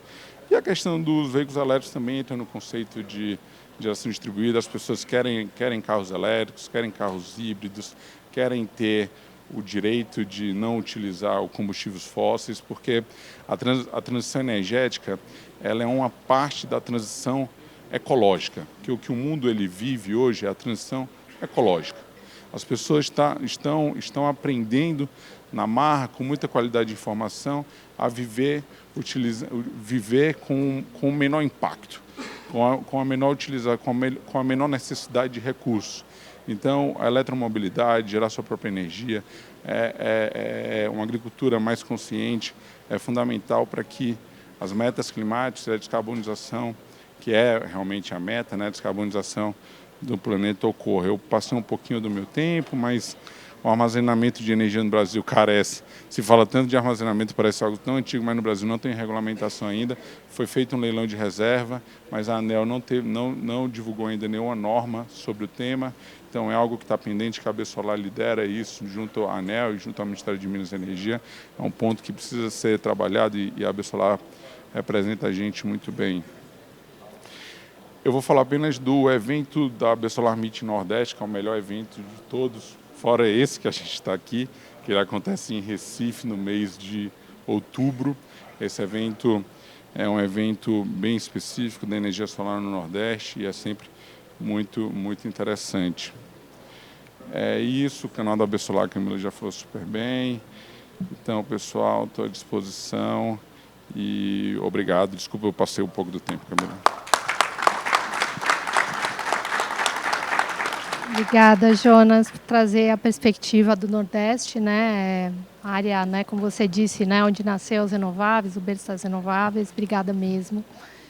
E tenho, né, um sonho, né, que a gente comece a levar data centers em volume para o Nordeste, né? Acho que eu li uma notícia hoje que o Google fez um anúncio de um projeto enorme, num modelo de negócio, né, que o Rafa trouxe aqui, né, dentro construir data center dentro do projeto de geração, né, onde a gente faz o projeto não só ser mais sustentável, né, porque a gente não tem que usar linhas de transmissão, mas também, né, passa por questões, né, não tem mais as questões de conexão, etc. Então, né, submercados, então estou torcendo para que a gente consiga, né, que esse projeto eu tenho certeza que vai chamar a atenção de muita gente, eles anunciaram hoje, né, mas atrair assim, muita gente para começar a pensar nisso, porque hoje os data centers em volume, os grandes, né, os hyperscalers, eles estão vindo para São Paulo, né, porque é onde está a base dos consumidores e grande parte dos data centers. Mas aqui no Brasil a gente já teve um anúncio, né, ontem a gente estava com o Fábio da Scala, até tinha convidado ele ia participar desse painel hoje, mas ele teve que ir para o Chile, que eles anunciaram um projeto, acho que de 5 GB, se eu não me engano, de data center, né, que eles estão planejando fazer no Rio Grande do Sul, né, tudo com a geração, né, dentro do projeto de data center, dentro do projeto de geração. Então, torcendo para que isso se torne uma tendência cada vez mais lá no Nordeste. E agora eu queria convidar, por último, né, a nossa última palestrante, Alice, por favor, fica à vontade para falar um pouquinho para a gente. Boa tarde, pessoal. Boa tarde. Vamos falar um pouquinho sobre financiamento. Quem já conhece o meu financiamento solar que está aqui? Legal. Querem aumentar o percentual de aprovação? Sim? Só você? Então, depois eu vou pegar seu CNPJ, tá? Então, vamos começar aqui, pessoal. Antes de falar um pouquinho de como a gente pode melhorar a aprovação do financiamento, a gente vai passar um overview mostrando como que foi em 2023 e as perspectivas que a gente teve e a melhora que a gente teve em 2024. Quando a gente olha os estados que mais financiaram em 2024, a gente tem São Paulo em primeiro lugar, Pará, Mato Grosso, Bahia e Pernambuco. Então, foram os 5 primeiros estados que mais financiaram com a gente em 2024. Segundo a Greener, 51% dos projetos de fotovoltaicos foram pagos através de financiamento. No último ano, 2023, foi 53%, então a gente vê que há alguns anos já está acima de 50%, então por isso a importância do integrador hoje ter como forma de pagamento o financiamento na sua carteira. Quando a gente olha para 2023, para 2024, a gente teve um crescimento de 17%. Então, o mercado ele deu uma aquecida, a gente sentiu isso tanto nos pagamentos de financiamento, quando a gente olha para o ticket médio também, porque a gente conseguiu alcançar outras classes. Quando a gente olha para o valor do equipamento, o equipamento ele teve uma queda nos projetos de pessoa física de 15%. Então, a gente sentiu um aumento na taxa de juros, mas como a gente teve a queda do ticket médio do financiamento, então foi imperceptível. Então, o equipamento ficou mais barato, a gente fez uma alteração nos pagamentos, então o serviço ele pode ser um valor, a gente pode pagar um valor mais alto pelo serviço e um valor menor pelo equipamento. E para PJ, os valores continuaram iguais porque a gente observou que os projetos de PJ eles tiveram um aumento no valor. Outra percepção que a gente teve em 2024, a gente sentiu que os integradores, novos integradores no mercado, começaram a nos procurar. A gente teve um aumento e foi uma média de 330 novos cadastros de parceria que nos acionaram no ano de 2024. E os estados que mais tiveram procura, a gente teve o Pará, Mato Grosso, Goiás, Bahia e São Paulo. Foram os estados que mais nos acionaram para novos cadastros. Falando um pouquinho aqui da representatividade de cada cliente, hoje a gente tem 83% de pagamento em pessoa física e 17% em PJ para 2024. Quando a gente olha esse número em 2023, a gente vê um crescimento tímido de pessoa jurídica, então as empresas estão procurando mais financiamento para os seus negócios. Então a gente vê esse crescimento tímido, mas a gente sente, agora em dezembro, a gente está fechando bastante propostas de PJ, tá? E quando a gente olha pro como que está a nossa carteira lá dentro de casa, a gente vê que 57% dos nossos clientes eles estão na faixa etária entre 30 e 49 anos. 61% do nosso público é do sexo masculino, a gente sabe aí que a maioria das famílias ainda é o homem que tem esse fator decisório, e 44% dos nossos clientes são compostos da classe C. A gente viu um crescimento muito grande da classe C, porque com a queda dos equipamentos, a gente começou a financiar mais projetos com valor menor. Então, a gente alcança a classe C por causa da acessibilidade que a gente tem com a queda do projeto. E aqui a parte mais importante, que a gente vai falar de como para vocês fazerem a manutenção da carteira de vocês, como vocês qualificam o lead, para vocês aumentarem a chance de aprovação do projeto e da proposta quando vocês estiverem subindo na plataforma. Então, o primeiro e mais importante é você conhecer o seu cliente. Então, é você ir até o local da instalação, você identificar se tem riscos, se tem alguma chance daquele projeto ter algum problema na hora da instalação. Então, aqui você vai mapear também se esse cliente ele pode ser um possível fraudador. Então, aqui você vai saber se é uma lead que você comprou que está incorreta. A gente está vendo uma prática muito no mercado dos integradores comprarem lead de outros vendedores. Então, na hora que você não realiza essa visita técnica, você pode ser refém de um lead que não é o cliente, é um laranja que está participando ali, que liberou aquela documentação. Então, por isso a importância de você ir até o local. Quando você for subir os dados na plataforma, você tem que preencher os dados do cliente de forma correta. Como que funcionam os motores de crédito hoje nas instituições financeiras? A gente pega todos os dados que você preenche do cliente e a gente confere com todos os dados que a gente tem interno dentro de casa.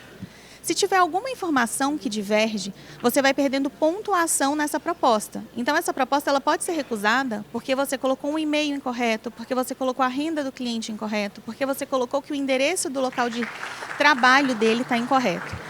Então, aqui, a importância de você preencher todos os dados de forma correta aumenta a pontuação daquela proposta para que ela seja aprovada. Outro ponto muito importante é você sempre alinhar as expectativas e os prazos com o seu cliente.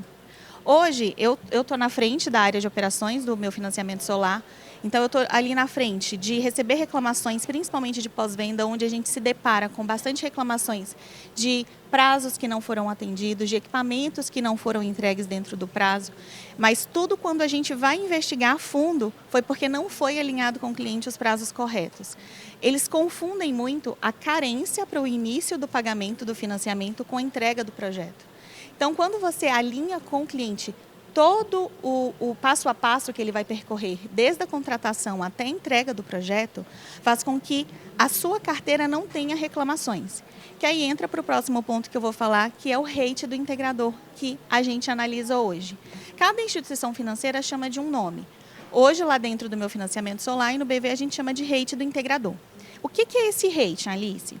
Esse rate é a pontuação que a sua carteira tem dentro de casa. Então, se o banco vai analisar o perfil de um cliente, que ele é um cliente que a gente tem dúvida se a gente libera esse crédito ou se a gente não libera esse crédito, ele vai olhar para a foto da sua carteira. Como que é a carteira dos clientes que você trouxe para a gente? Esses clientes, eles estão adimplentes, esses clientes não abriram reclamação, então a sua pontuação é muito boa. Então, esse cliente que eu tenho dúvida, eu posso trazer ele com tranquilidade, porque eu sei que a qualidade do cliente que você traz é um cliente bom. Se eu olho para a sua carteira, eu vejo que eu tenho carteira inadimplente, clientes estão atrasando, estão abrindo reclamação, eu vou recusar esse crédito. Porque eu não tenho segurança e eu não sei em qual lado da balança esse cliente vai estar. Então, quanto maior o seu range, maior a chance da sua proposta ser aprovada. Outro ponto que vai deixar esse rating bem alto é você garantir a conclusão de todas as etapas do financiamento. Então, do projeto, desculpa. A homologação da concessionária, a geração dele está correta, está conforme o projeto que foi vendido. A gente também recebe bastante reclamações de projetos que não estão gerando o que foi contratado. Você garantir que ele recebeu o carnê, que ele fez o pagamento da primeira parcela, que está tudo certo, o valor, todas as contratações que ele colocou, se ele colocou alguma proteção, se está tudo conforme foi combinado.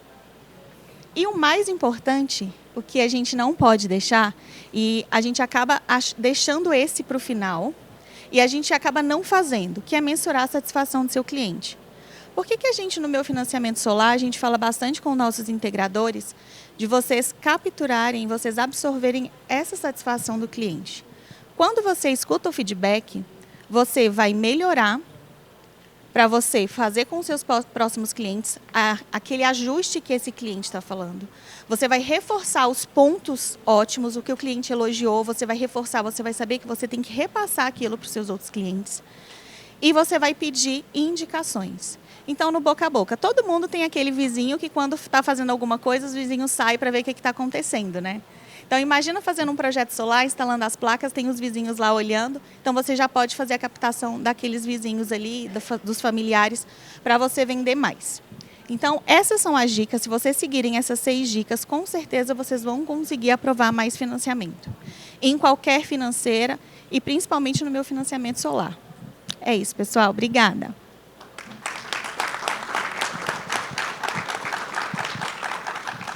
Obrigada, Alice. Muito obrigada por passar com a gente aqui no detalhe. Gente, eu comecei a receber já perguntas aqui no WhatsApp, por isso que eu estou olhando e combinando aqui com o pessoal quem quer responder perguntas.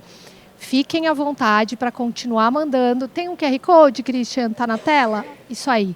Esse QR Code na tela, se vocês tiverem perguntas aqui para os nossos palestrantes agora, a gente tem um tempinho bom aqui, uma meia horinha para perguntas e respostas. Eu vou começar primeiro com as perguntas que vocês estão me mandando e depois eu vou recheando com as minhas também, que eu trouxe várias, né? E também, vendo a apresentação aqui dos 4, já vieram várias dúvidas aqui para mim e temas que eu queria explorar um pouquinho melhor, tá? Então, fiquem à vontade para ir mandando, mas eu já vou começando com as que eu recebi, tá? Então, primeira pergunta, vou deixar... Vocês estão com o microfone? Eu vou deixar um aqui para você também. Posso fazer daqui, tá? Então, a primeira pergunta que a gente recebeu foi... Eu vou fazer para o Rafael e aí depois, se algum de vocês quiser complementar, fiquem à vontade, tá? O que é necessário em termos de políticas públicas, arcabouço legal e regulatório, que garantam que o crescimento da demanda por energias renováveis acompanhe o avanço tecnológico em inteligência artificial e data centers? Perfeito. Acho que essa é a pergunta do milhão, né? Muito boa. Inclusive, foi a primeira que a gente recebeu. Parabéns para quem fez. Adorei. Parabéns mesmo. Eu acho que essa é a grande dor de quem trabalha no setor elétrico. Quem trabalha no setor elétrico hoje, ele dorme, acorda e às vezes almoça no dia de domingo com a família pensando no PL 414. E aqui a gente começa a responder a questão. Existe um projeto de lei que hoje é o 414, que está na Câmara dos Deputados, que talvez é um marco não só no setor de energia, mas é um marco na infraestrutura brasileira. Ele é proveniente de uma consulta pública 33 de 2015, a consulta pública de maior participação social da história do Brasil. Essa consulta pública foi feita no âmbito do Ministério de Minas e Energia, foi convertido num projeto de lei, que é o PLS 232, que passou pelo Senado de uma maneira também inédita no Brasil, durante 7 anos, sem os famosos puxadinhos, sem os contrabandos, e chegou incólume na Câmara dos Deputados. Esse projeto de lei, ele basicamente trata sobre a reformulação de todo o arcabouço legal brasileiro, que hoje, que foi muito bem feito, mas hoje já está pós-datado, que é o de 2004, que é a Lei 10.848. Esse projeto de lei ele trata de divisão de lastro e energia, de reorganização de encargos, de reorganização do papel da distribuidora, de abertura total do mercado livre, ou seja, toda a sanidade que traz segurança jurídica, visibilidade para investimentos, trata de questões que facilitam o Project Finance, só que, surpresa, como tudo no Brasil que está fácil demais, a gente consegue complicar. E aí esse PL 414, quando ele foi para a Câmara dos Deputados, ele, por uma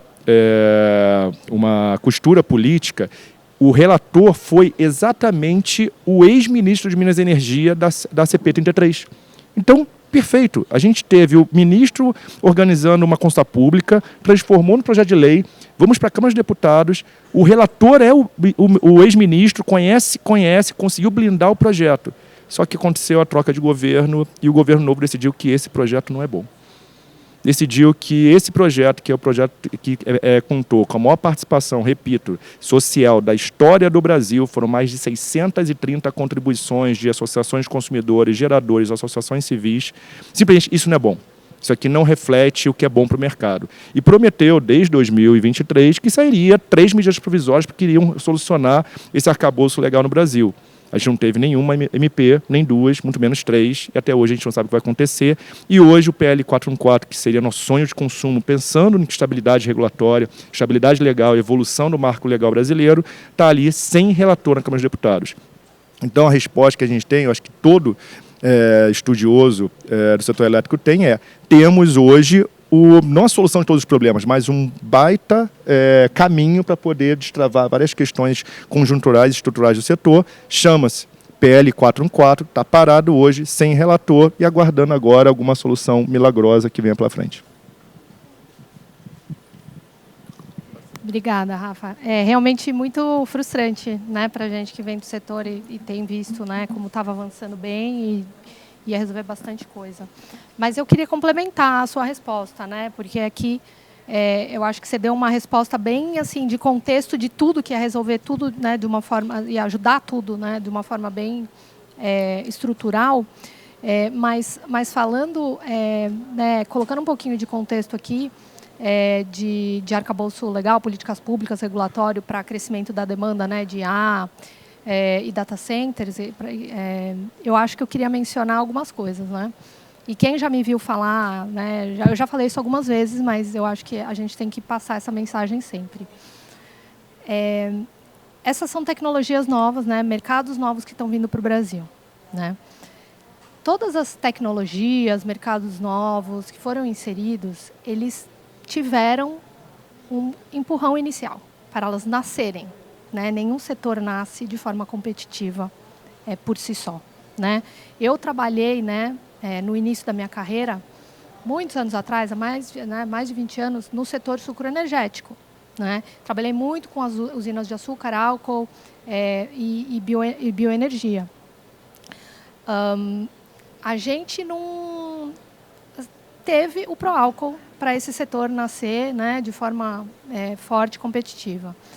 Para a energia eólica, né, para a biomassa e para as PCHs, a gente teve lá no 2003, 2005, o PROENFA, né, aquele programa de incentivo para as fontes alternativas, que foram um empurrão inicial para que essas fontes iniciassem, né, a sua trajetória de crescimento.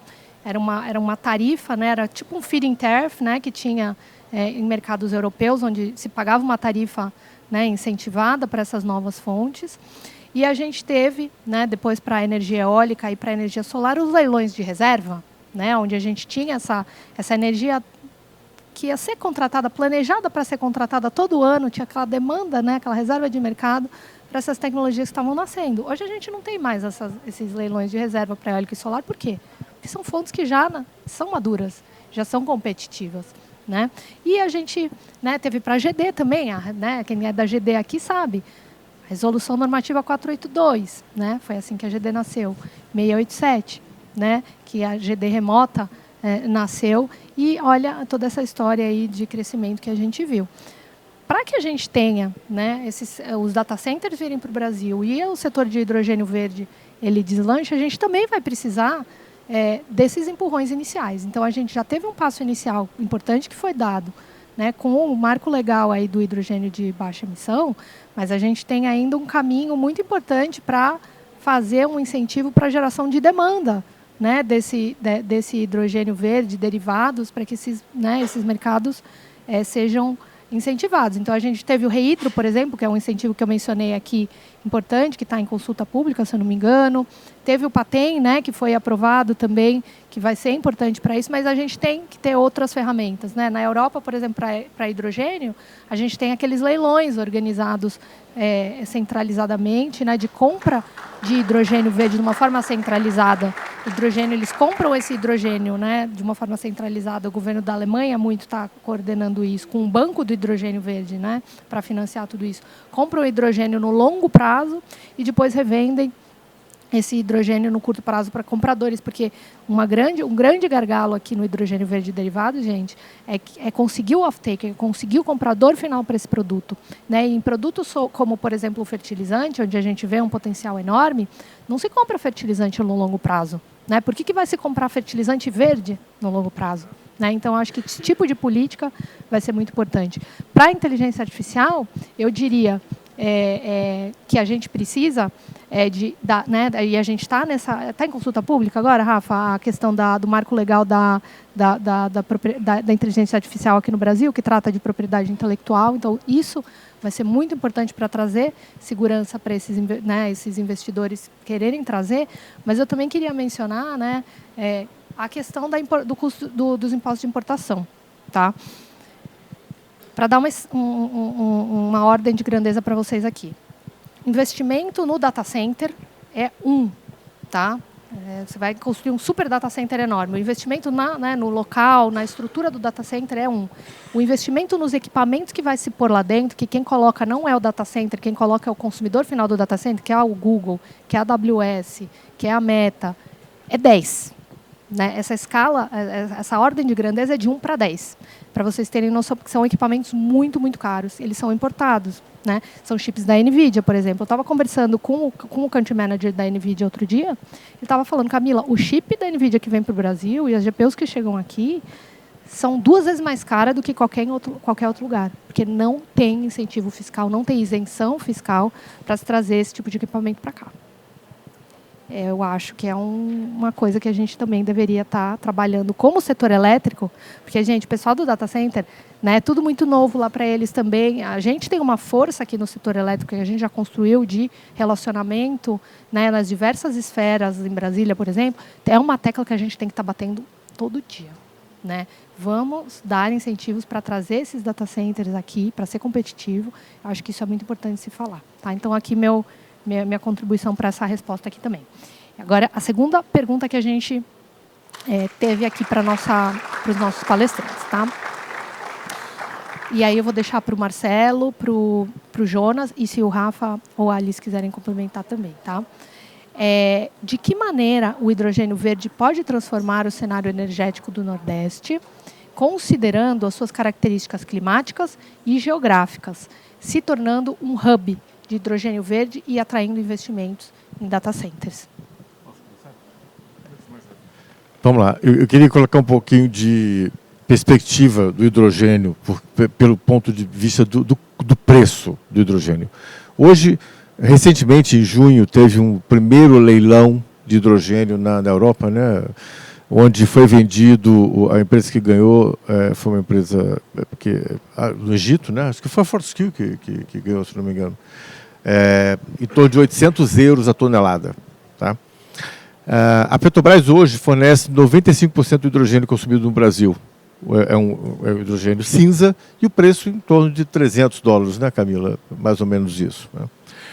Então, a gente tem hoje um mercado local que vai ser muito difícil a pessoa que está cobrando por 300, de repente, só porque eu vou virar sustentável, trocar e pagar $800. Né? Então, a gente tem que olhar o hidrogênio por novas demandas. Lembra da história da demanda? Eu bato nessa tecla da demanda o tempo todo. E o local, tem local para planta de hidrogênio no Brasil todo. Tem um projeto lindo da Atlas Agro, em Uberlândia, né? Porque vai produzir nitrogênio hidrogenado para o mercado de agronegócios e a demanda está do lado. Né?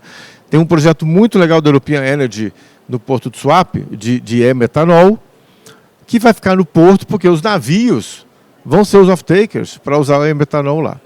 E o meu entendimento, e a gente está olhando um projeto no Nordeste também, é que o Nordeste, 95% do hidrogênio produzido lá vai ser transformado em amônia e vai ser usado para exportação. A gente acredita que o preço do hidrogênio daqui a 3 anos ele vai ser muito competitivo. Nosso maior concorrente, na verdade, é Marrocos e Egito. Tá?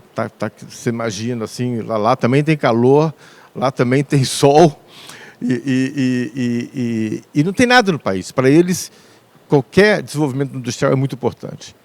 Mas a gente acredita que o caminho dos próximos 3 anos é crítico, com incentivos, benefícios, para a gente exportar hidrogênio na forma de amônia a partir do Nordeste. E aí o nosso estado do Ceará, aqui, que é o estado mais legal do Brasil, né, vai ter um play muito grande nesse ponto.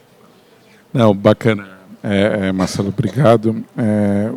Eu defendo sempre e com dado lá recente, o banco, que até a Camila citou, o Banco Europeu de Hidrogênio, ele fez um leilão esse ano, que ele contratou 6 projetos. Esse paper foi apresentado lá no Conibem, lá em Lisboa. E o O quilo do hidrogênio verde ele foi contratado, o mais barato, Marcelo, por 0,37 centavos de euro. Esse valor foi 50% menor do que as perspectivas da Bloomberg. Isso foi deixado bem claro.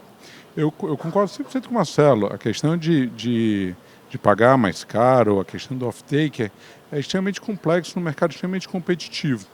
O caminho vai ser pela amônia? Provavelmente vai ser pela amônia. Mas eu queria complementar a fala dele pela questão da necessidade que o Brasil tem de ser um protagonista na produção de hidrogênio verde. Entendeu? E isso o mundo paga. Da mesma forma que lá em Bancu resolveram botar 300 bilhões de dólares na descarbonização do planeta, esse dinheiro, pessoal, ele não vai para comprar muda para refazer floresta.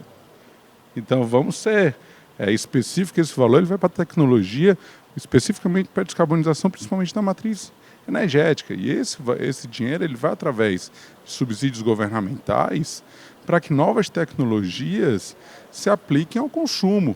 E o hidrogênio verde foi escolhido, como a Camila deixou bem claro no início, e vai nisso. E eu, como diretor de estratégia da Colibri Capital, presidente da Câmara Setorial de Energia do Estado do Ceará, acompanho de perto os projetos de hidrogênio verde e vejo como cada vez mais as decisões de investimento estão muito próximas.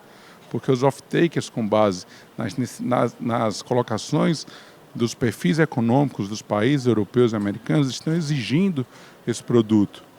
E, no final das contas, também, sendo muito sincero, que é uma característica minha, vai chegar esse valor para o consumidor, esse spread. Vai chegar, não vai ser os 800, nem os 300, que hoje é pago, mas vai chegar ali nos seus 500, mas vai cair. Mas o principal insumo de hidrogênio verde é a energia.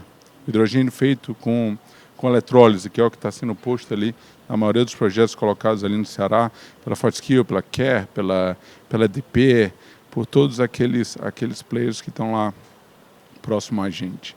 Então, o hidrogênio é um fator de desenvolvimento da região Nordeste, Bahia, Pernambuco, Ceará, Piauí, na questão de geração de emprego e, principalmente, gerar energia próxima à carga e exportar material acabado. Porque o Brasil vai sofrer uma nova industrialização através desse novo produto que vai ser criado, que é a questão da amônia, que é a questão também de outros produtos que vão ser utilizados no cimento verde, no ferro verde. A ArcelorMittal no Ceará está duplicando a capacidade de fabril dela para receber a planta de ferro verde, de aço verde, desculpa. Mas está esperando todo o processo, que, mais uma vez, é uma cadeia, né? A infraestrutura, quando a gente fala. Se o cara não resolve a conexão de energia, e eu vou pegar a fala da Camila para complementar, é que hoje o Brasil, eu como gerador e desenvolvedor de projetos de GC, eu vejo a questão do curtailment sendo algo... Estamos na UTI. E olhando para frente... Pessoal, o mesmo dinheiro que financia os projetos de hidrogênio verde de data centers no Brasil e de BES é o mesmo que financiou o projeto de GC. E o dinheiro, pessoal, ele tem aquele passaporte de diplomata. O dinheiro, ele vai para onde ele quiser, o dinheiro. Ele vai para onde ele se sente mais à vontade.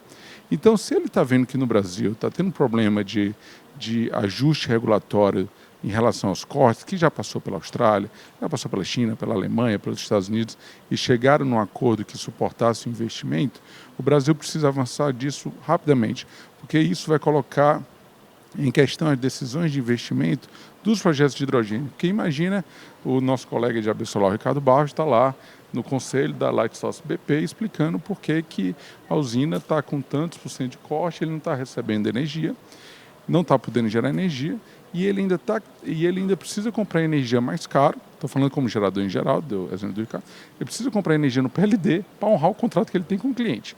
Isso é papo de maluco, porque é muito complicado fazer toda essa explicação para um player internacional que faz esse investimento em projetos de energia. Então, mais uma vez, seguindo a linha do tempo, o Brasil precisa resolver a questão dos custos dos PLs, e mais uma vez, olhando pela visão do Nordeste, de desenvolvimento, de gerar energia próxima ao consumo, o hidrogênio verde é um fator principal para que isso ocorra.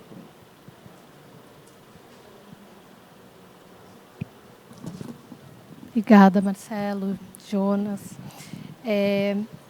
Tem uma terceira pergunta aqui. Eu posso responder, mas eu não sei se algum de vocês quer, tá? Eu vou começar e aí se alguém quiser complementar.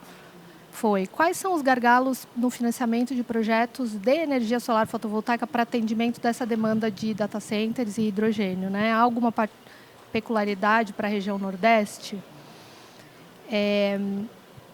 Eu estava ontem, inclusive, com o pessoal do BNB, né? E o financiamento de projetos no Nordeste, normalmente, né, prioritariamente, tem sido feito via BNB por conta, né, das taxas que eles têm, que são muito competitivas, mais competitivas do que qualquer outras.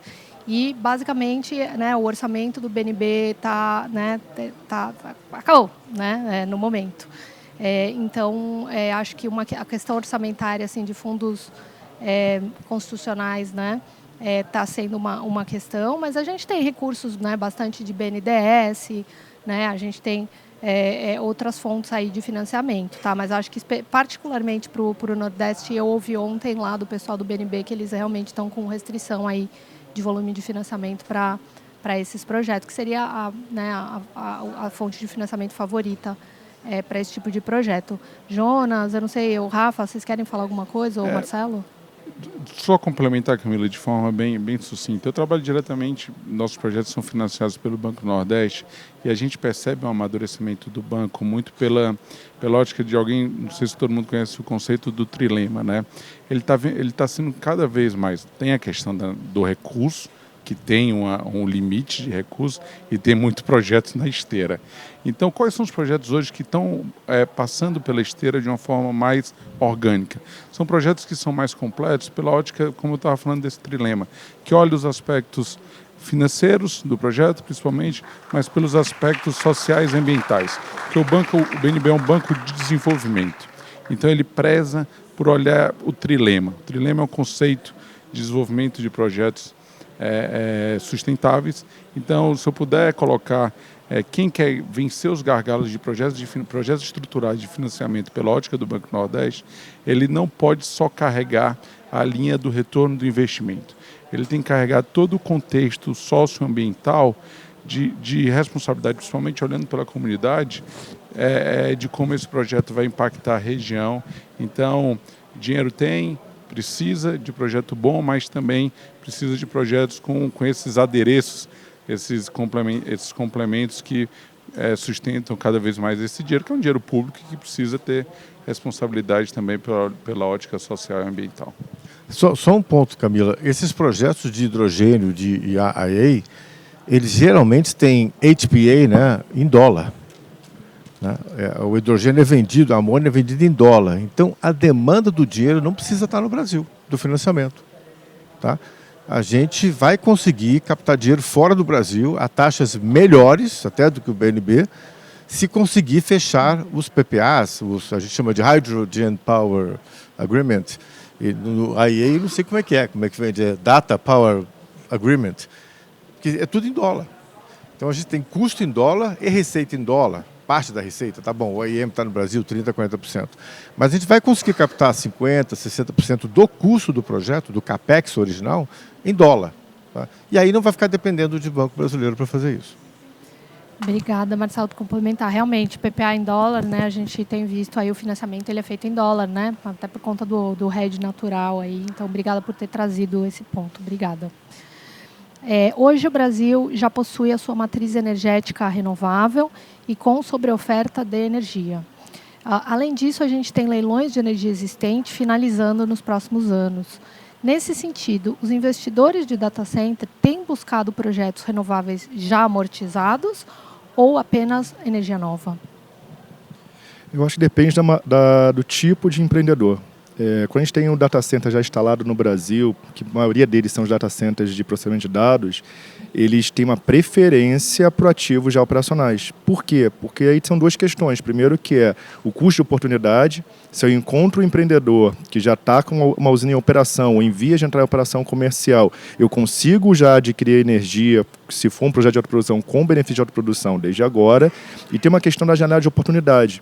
A gente sabe que tem duas coisas certas na vida, é a morte e o fim do subsídio. E a autoprodução, ela tá para poder sofrer uma mudança. E essa mudança é o que já é esperado.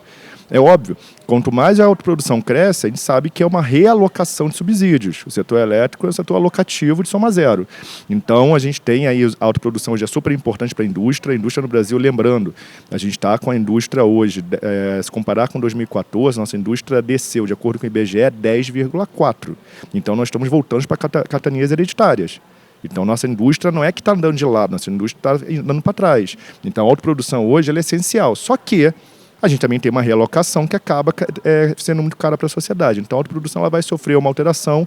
O governo já tem sinalizado que vai ter uma alteração. Primeiro vai ser por decreto, depois MP, depois sairia num projeto de lei, mas alguma hora vai vir. Então, a percepção desse investidor de data center é, se eu conseguir fechar um projeto o mais rápido possível, já tiver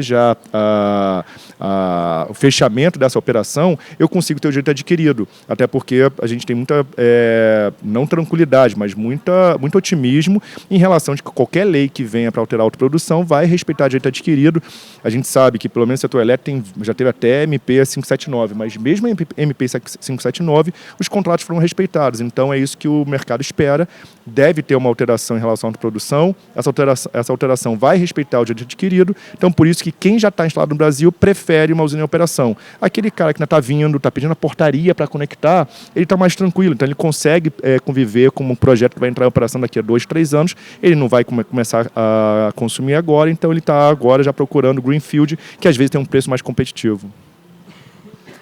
Só para talvez complementar, eu já vi caso também de, às vezes, o cliente final, né, desse data center, ele tem algumas demandas, né, e aí, às vezes é bem aleatório, né, mas uma das demandas que eu já vi foi por conta de especificidade de IREC, né, aquele certificado de energia renovável nos Estados Unidos, onde que eles vão usar, o projeto ele tem que ter a questão da adicionalidade, né, então ele não pode ter sido construído, acho que tem 3 anos antes da entrada em operação lá do projeto consumidor dessa energia. Então também tem esse outro contexto. Por isso que foi muito bom como o Rafael começou a responder essa pergunta.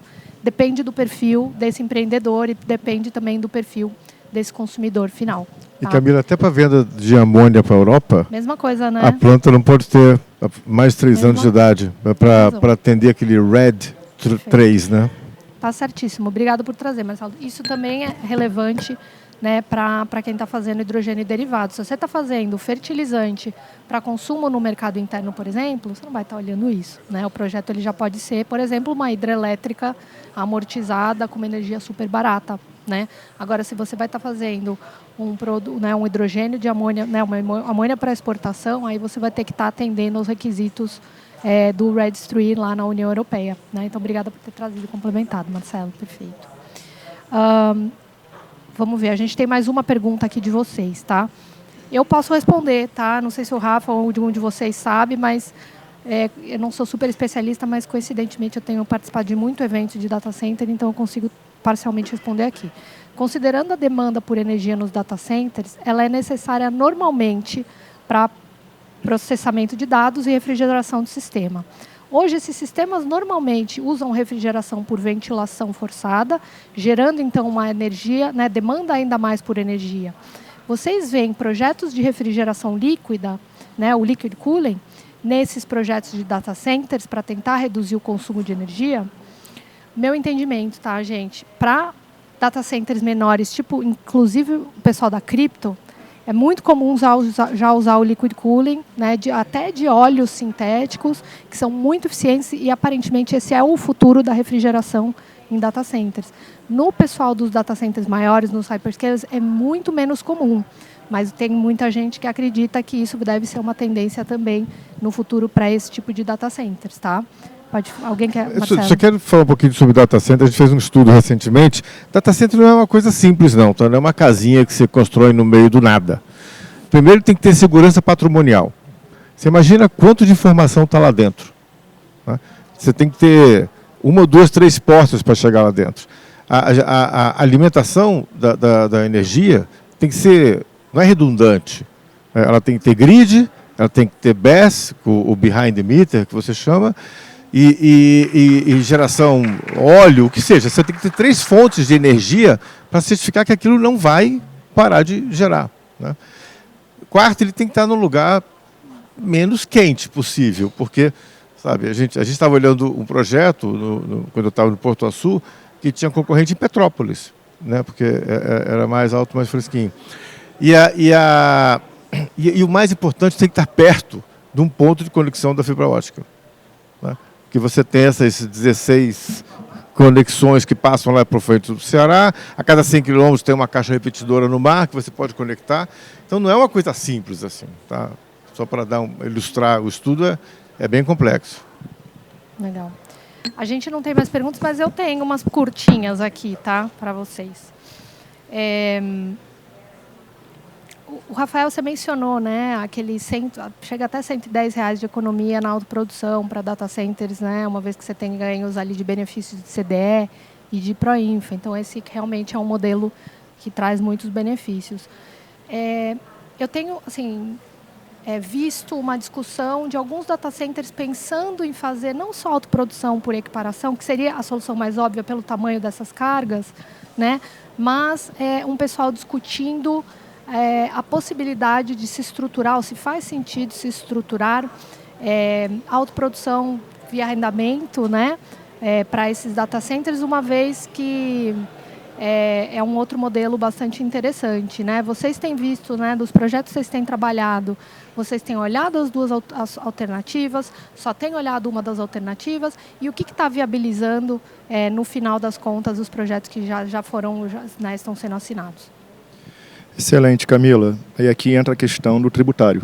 Eu acho que, além desse benefício que eu falei, que são só dos encargos regulatórios, quando você fala aqui do arrendamento, seja o arrendamento puro ou arrendamento por consórcio, o data center, como o ICMS para ele não é custo, é um custo, então acaba que ele não consegue compensar. No arrendamento e no consórcio, ele consegue não ter a cobrança do ICMS. Por quê? Porque você não tem o PPA, você não tem o contrato de compra-venda de energia. A autoprodução, ela se resolve por modelagem na CCE. Então, acaba que se você tem ali um data center, por exemplo, de uma demanda de 100 megas, ele está fazendo um consórcio com uma usina de 200 megas.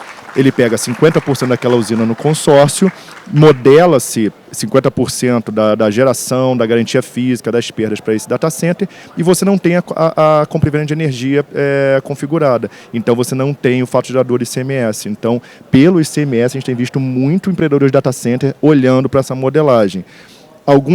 Como essa modelagem geralmente traz uma complexidade, então às vezes ele não quer ter uma outorga embaixo dele, ele não quer ter esse tipo de risco, às vezes ele paga um pouco mais caro para ter equiparação, mas cada vez mais data centers, conhecendo o Brasil e se sofisticando e tendo boas consultorias, ele consegue olhar que o consórcio e o arrendamento acabam sendo mais viáveis e mais benéficos para ele financeiramente. Obrigada, Rafa. Bom, gente, gostei muito da discussão aqui, fiquei impressionada, aprendi bastante coisa com os nossos 4 palestrantes. Queria agradecer a participação de vocês, né, com as perguntas que foram muito legais, e queria agradecer cada um de vocês, Alice, Rafael, Marcelo e Jonas, por participarem desse debate aqui com a gente. Agora a gente vai partir para o coffee break, acho que o Christian vai finalizar aqui, e ficamos aí no coffee break também à disposição, caso vocês queiram, né, continuar essa conversa com a gente.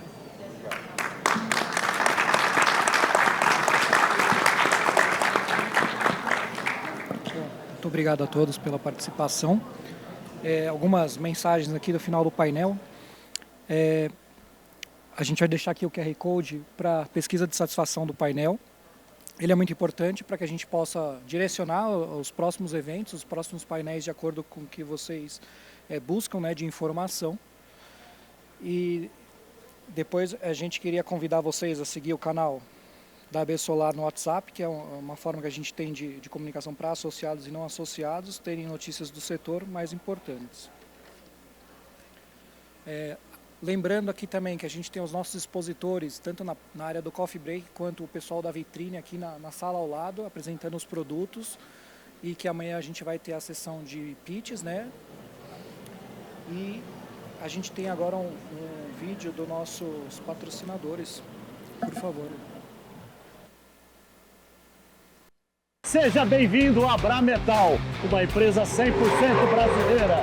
com produção verticalizada em 2 fábricas, uma no estado do Espírito Santo, outra em Santa Catarina. Uma produção para atender o mercado solar. Nossa capacidade produtiva é uma das maiores do mercado. Os processos são otimizados. Temos eficiência, agilidade nos projetos, desde a matéria-prima até o produto final.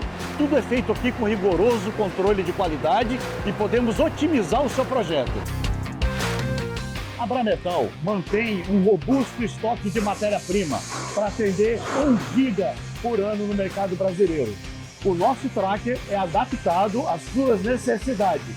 Procure a Brametal. Tem quem chame de AP, de cantinho ou de lar. Se é habitação, chama Caixa. Não importa se você chama de domicílio, ninho, de amor, cafofo, baia, goma. Goma? Goma. Cada um chama do que quiser. refúgio, toca. Mansão Silva! Mansão Silva! Mas antes de chamar o imóvel de seu, eles chamaram a Caixa, a maior parceira da habitação do Brasil. Isso é bom pra você, pra sua família, pra todo mundo. Habitação? Chama Caixa.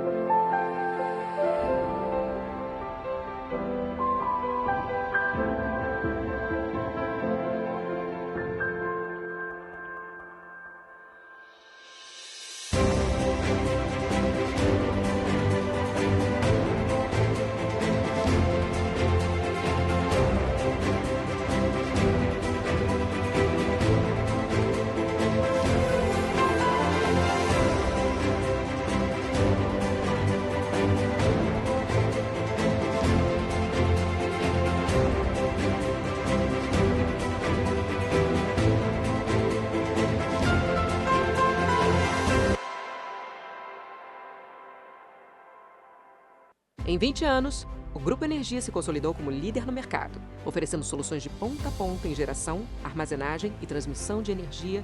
A empresa conta com um time próprio e multidisciplinar de especialistas capaz de analisar as diversas perspectivas de um projeto em busca das melhores soluções. A combinação entre inovação e o altíssimo nível de qualidade do seu time fortalecem ainda mais a já reconhecida excelência do Grupo Energia. Grupo Energia. Excellence is our power.